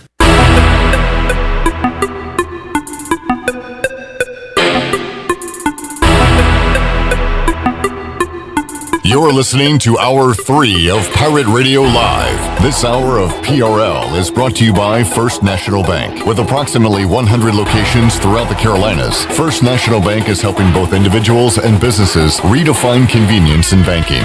Visit us today at fnb-online.com. First National Bank, member FDIC. Now, back to the show. Welcome back. Taking a look at your stock market report for today, the Dow was down 66 points and finished at 27,778. The NASDAQ is up 81 at 11,210, and the S&P is up 7 at 3,389. That's your Wells Fargo Advisors financial report. For a personal look into investing, call Wells Fargo Advisors today at 756-6900 in Greenville. Wells Fargo Advisors, LLC, member SIPC. Now let's head back in to Pirate Radio Live. Here's your host, Clip Brock. All right, back with you inside the Pirate Radio studios. Congrats to John picking up our Chico's lunch. He was the winner out of the Pirate Radio booty bag today. We will open it back up coming up on Wednesday's show, where we plan to visit with Brian North from WCTI 12, also Wager McGee. Wager's been pretty hot on his NASCAR picks. We'll talk NASCAR, hoops, and more with Wager. Chris Haymeyer, voice of the Campbell Fighting Camels, and also the voice of the Pirates, Jeff Charles, Bryce Williams, all that and a lot more coming up on Wednesday's edition of Pirate Radio Live. Also, we'll hear what Mike Houston had to say. You can hear it for yourself on our social go. A Zoom is scheduled for 6:15. 6:15 Zoomer. Which means we'll probably be talking at 6:25. Okay. But not as bad as it was when we'd go to practice and it would say estimated 5:50 stop time. Yeah. And we'd talk at 6:25, 6:30. 6:40 on some cases. Yeah. I mean, it's still, Tuesday and Wednesday have the tendency to run long, especially once they get in season, because those are the heavy install days. So they want to make sure everything's right. So, I think in the preseason, I say this, I'll probably regret it, they're trying to keep it somewhat shorter or more manageable so they don't wear down the guys, but we'll see what happens. I think Mike Houston has been pretty good, pretty upfront, honest, thoughtful with his answers during these Zoom sessions. Yeah, I mean, it's helped us a lot in the media. I mean, we're not getting any practice access as far as, going out there, which we usually get. And so, ECU media relations in general has been really helpful with photos, Meador with the video. And, Mike Houston, I think, has answered, of course, we're not out there to verify it or not, but I feel like he's pretty honest in his assessment of players.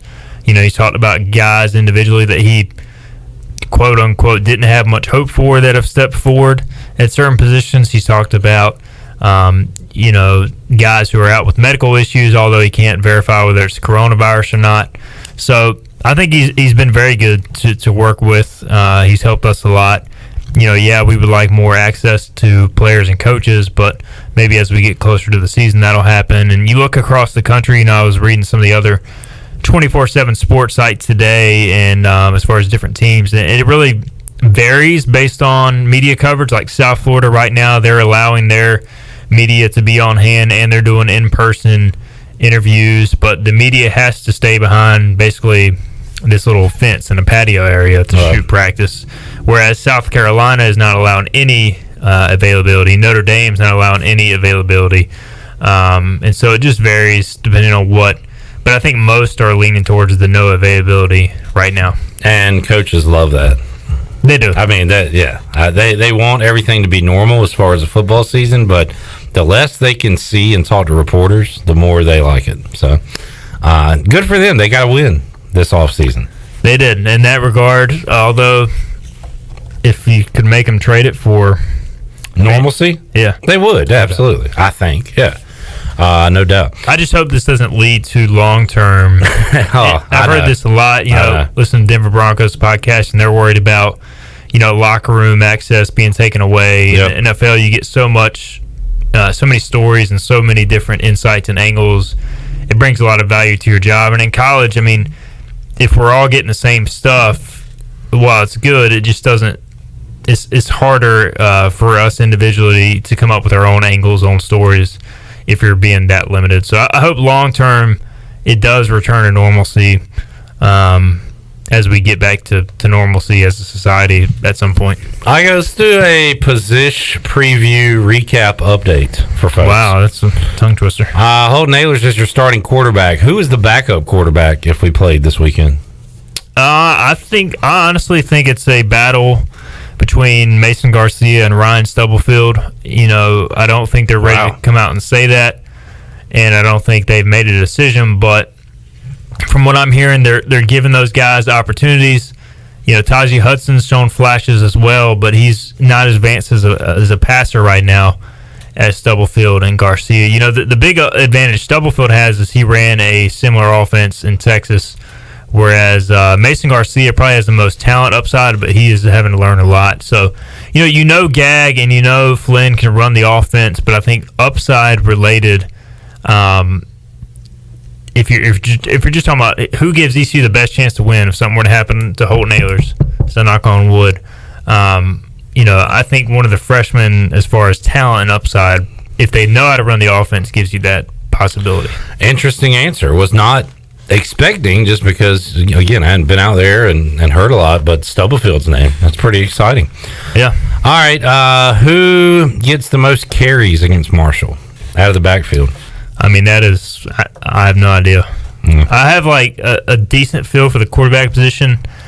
I mean, running Chase back, Hayden's like he's there, right? Yeah. He's he had a good scrimmage Saturday. He's not like a lot of times guys come in and we expect something and nothing happens at all. But you still got Penix and Mooney there and others as well, and the kid that ran 95 yards or whatever. Yeah, and Rajee Harris. I mean, literally, it just depends on the day. Yeah.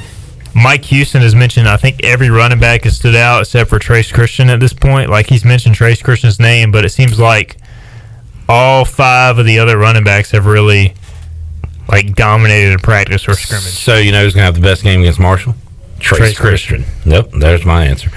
Who is the fourth Audie?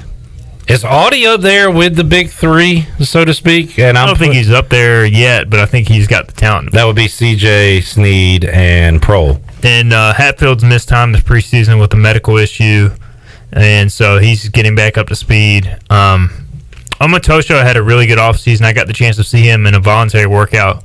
I was able to watch a voluntary workout, but not a real workout. And he was just in tremendous shape. You should do 24/7 hoist the color voluntary workouts like at a field, right? And you invite all the ECU players and say, look guys, this is not mandatory, but if you'd like to volunteer to work out, I'd love to watch you practice for an hour. Give them a hoist the colors branded ball. Yeah. No, I mean, I think Omatosho's got big upside, and I think just having a full off season in his under his belt really helps. And two, I mean, he never played at UCLA, so last year was his first year of college football, really, in many ways. So that's why Donnie Kirkpatrick said the other day they're looking to give him another year. So he's been a grad transfer going on a second year. He could be a 3-year grad transfer, which is, I guess he'll be able to complete his second or third degree by that point. Great advice for the kids. Never graduate. Or if you do, just be a grad transfer forever. Yeah. Don't join the real world. Hold out as long as you can. Tight end, is it Birdman? Is it... It's all three. All three of these. Can you name them all? Jeremy Lewis and Shane Calhoun. Wow. Who do you think I am, Nicely bro? done. What do you think I'm doing here? I think they all three do something different. Zach Bird is a big body, not as athletic as Calhoun and Jeremy Lewis. Jeremy Lewis more of a pass catcher. Calhoun kind of an all-around guy who I think long-term Calhoun's got the best upside of all of them. What are the O-line position battles still going on, Steven? So I'm going to put Fry guy at center. Fry's probably locked in at center. I'm going to put Smith out here. Smith at left tackle, although he's missed the start of camp due to medical reasons. And so you've had Nashad Strother, redshirt freshman, work at left tackle. But I think at the end of the day, if everybody's healthy, you're going to have Smith at left tackle, Avery Jones, the North Carolina transfer, at left guard, Fry at center. And then right side of your line right now, I think you're going to have a battle at each spot. Right side, strong side. Right side, Sean Bailey and Strother for right guard. And then right tackle, Justin Chase / Noah Henderson. Henderson has experience here. Chase has experience playing college football. At State, yeah. So Chase, Henderson and Smith, Malavik, and Peyton Winstead have all missed time this preseason. But when you say missed time, how's Deontay currently? Is he still missing time? He's getting back this week. I think he's either back at practice today or will be back. Can't afford to lose. I know you got numbers here, but as far as numbers that have played big-time football, Deontay's pretty important. Yeah, they need him back, and maybe it's a blessing in disguise that he's already had to deal with whatever he dealt with and now is back.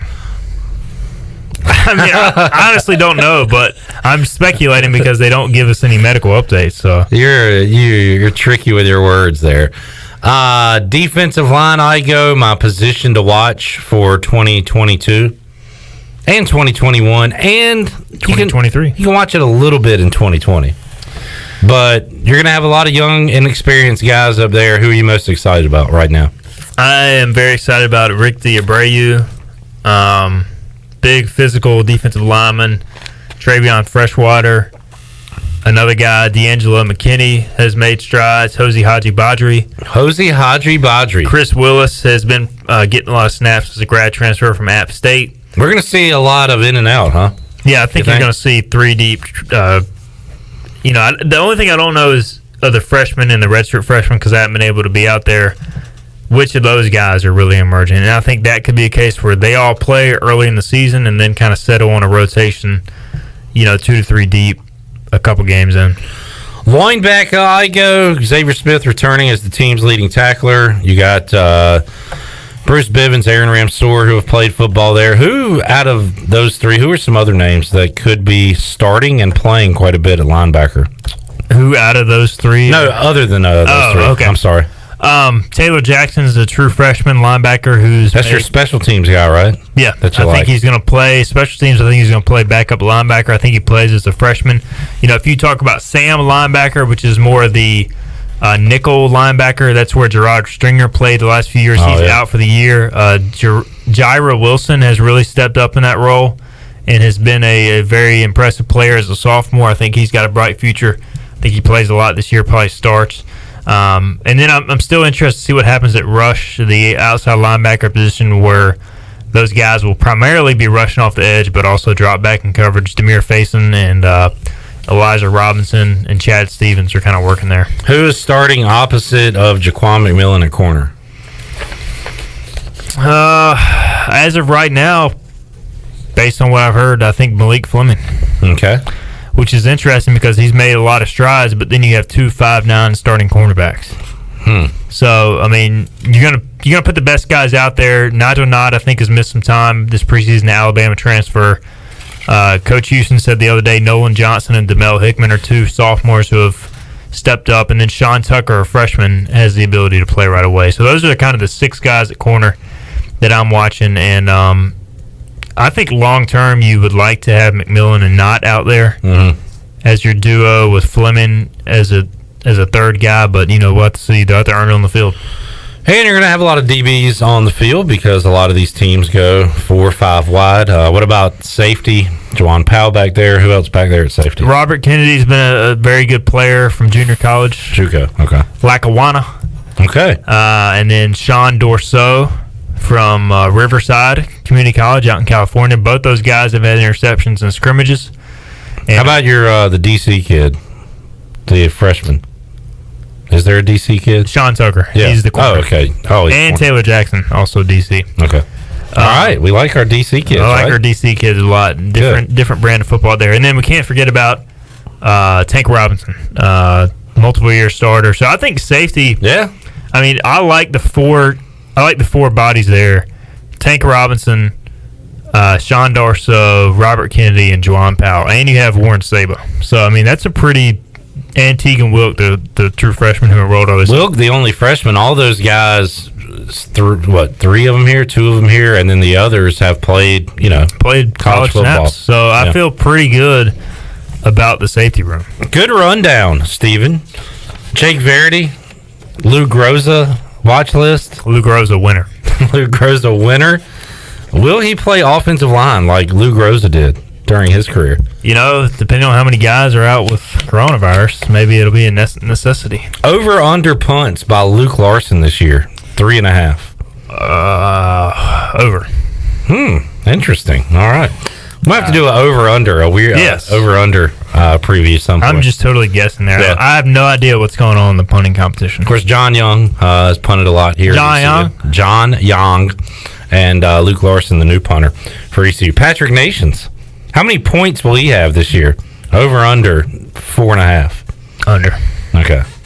They might let him come in and kick an extra point. Verity is not leaving the field. Not even for an extra point? He's going to be out there at outside linebacker. And okay. Sneak him in at tight end. Take a timeout. Oh, you got to go, right? Yeah, I got to roll. Man, right on time. Good job. We'll see you Thursday. We'll come back, get ready to wrap up a Tuesday edition of Pirate Radio Live. More to go after this.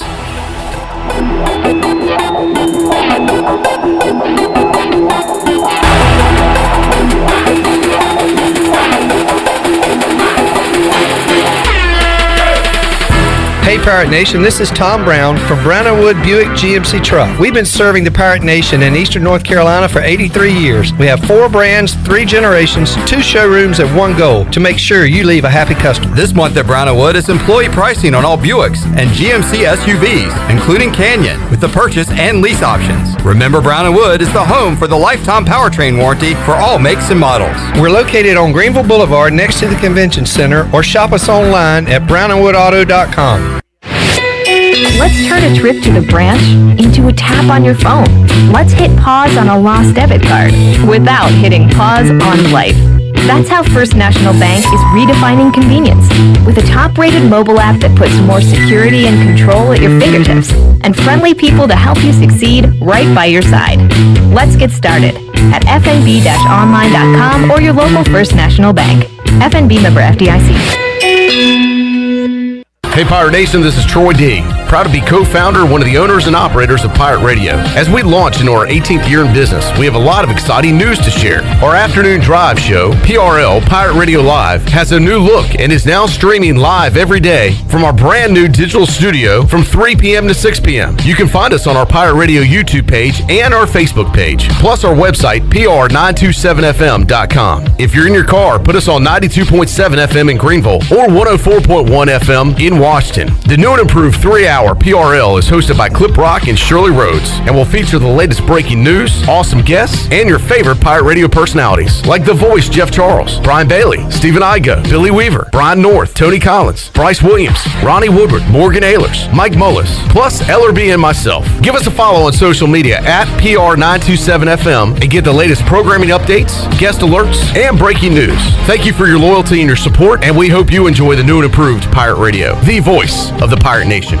Bostic Sugg Furniture wants to know, how'd you sleep last night? If you're like thousands, the answer is probably not very well. You're tired, stressed, your job suffers, and worse, your health suffers. Get better sleep on a Restonic mattress, a Consumer's Digest Award winner 13 years running. Restonic Queen mattresses start as low as $4.99. Restonic two-sided Queen mattresses from only $6.99. If you're ready to wake up to a whole new you, we have a Restonic mattress waiting for you exclusively at Bostic Sugg Furniture. If you're like many, you may have put on the Corona 5, 10, or even 15 over the last 2 months. Well, the weather is warm and it's time to get that body back on track. At Clean Eats, we have you covered. Our weekly meal plan will quickly help you get back to where you want to be. Order online at cleaneats.com. Our cafe is back open, sanitized, and waiting to serve you healthy lunch and dinner options for dine-in, takeout, curbside, or even delivered through our delivery partners. Clean Eats, it's a lifestyle. 805 Red Banks Road, Arlington Village. In studio today with Dr. Shondell Jones from Kinetic Physical Therapy. How can you help people with back pain? Well, most people are going to have back pain at some point during their life, but you don't have to live with it. A bad MRI or a bad x-ray does not mean you're destined to always have pain. We have specialists that are well trained to find out what the true problem is and the true source of your pain so they can get you on track to feeling better. So don't suffer with back pain. Our nationally board certified specialists are here to help you. To learn more, visit us at kptonline.com. We can help you live well, move more, and hurt less. This is my new Shakaroni pizza.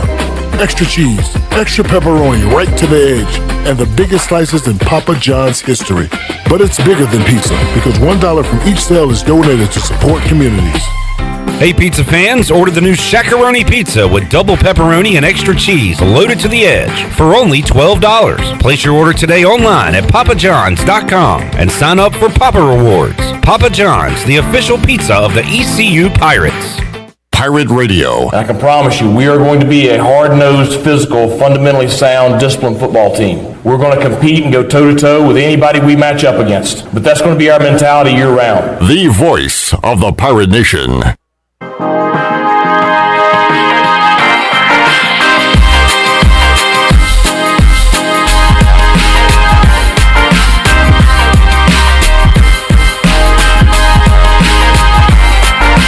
You're listening to Hour 3 of Pirate Radio Live. This hour of PRL is brought to you by First National Bank. With approximately 100 locations throughout the Carolinas, First National Bank is helping both individuals and businesses redefine convenience in banking. Visit us today at fnb-online.com. First National Bank, member FDIC. Now, back to the show.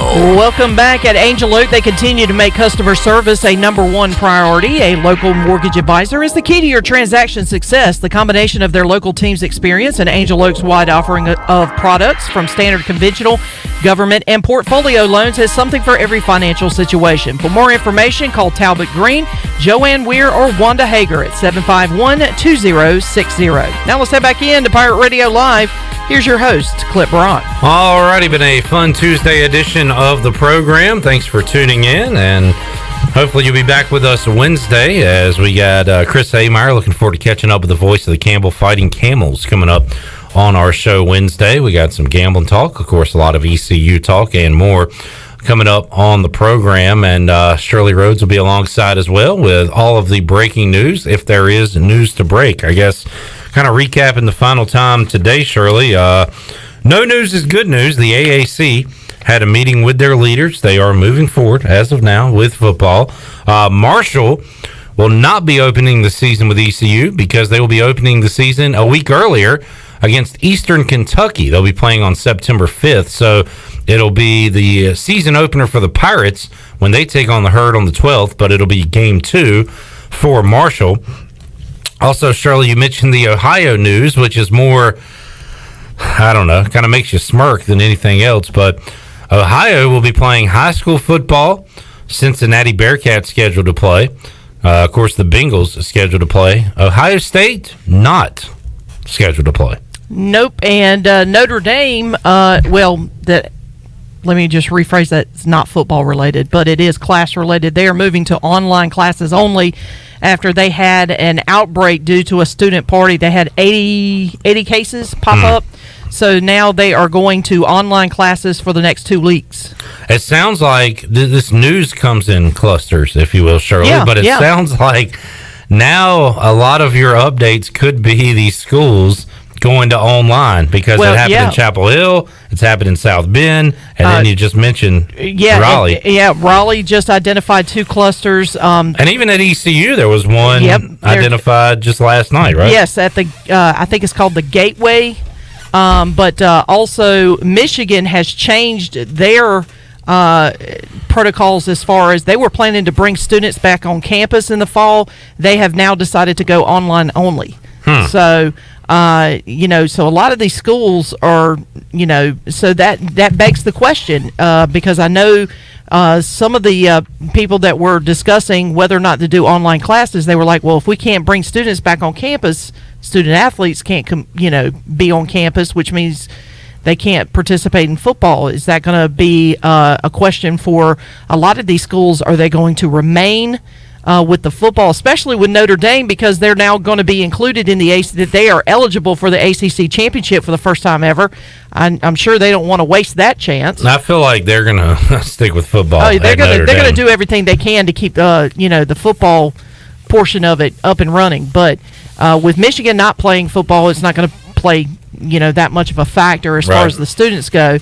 Ohio State's probably steam is shooting out of their ears that everybody else can play and they can't. Shirley, good stuff today, and Shirley will be here with breaking news as it happens each and every day here on Pirate Radio Live. There is a Zoom with Mike Houston scheduled for 6:15, so make sure you check out our social media sites, Twitter, Facebook, Instagram. We will have quotes from that. We will have the video up for you as well, so you can check it out beginning probably around 15-30 minutes from now when Mike Houston meets with the media via Zoom. Also, we have O's baseball coming your way tonight right here on Pirate Radio. Orioles and Blue Jays coming up at 7:30. Thank you for tuning in today. For Shirley Rhodes, Chan Man, Stefan, Glenn Griffin, and everybody who was a part of today's edition of Pirate Radio Live, I am Clip Brock. We will see you Wednesday, where we got a big guest lineup coming your way, including the voice Jeff Charles, Bryce Williams, Chris Haymeyer, Brian North, the Wager McGee. We'll have a lot of fun. Take your comments and calls as well, and we'll open up the booty bag. So a big edition of a Wednesday. Pirate Radio Live is on the way, coming up tomorrow. We will see you then. So long, everybody. Thanks for listening to Pirate Radio Live, an exclusive presentation of the voice of the Pirate Nation. This is Pirate Radio.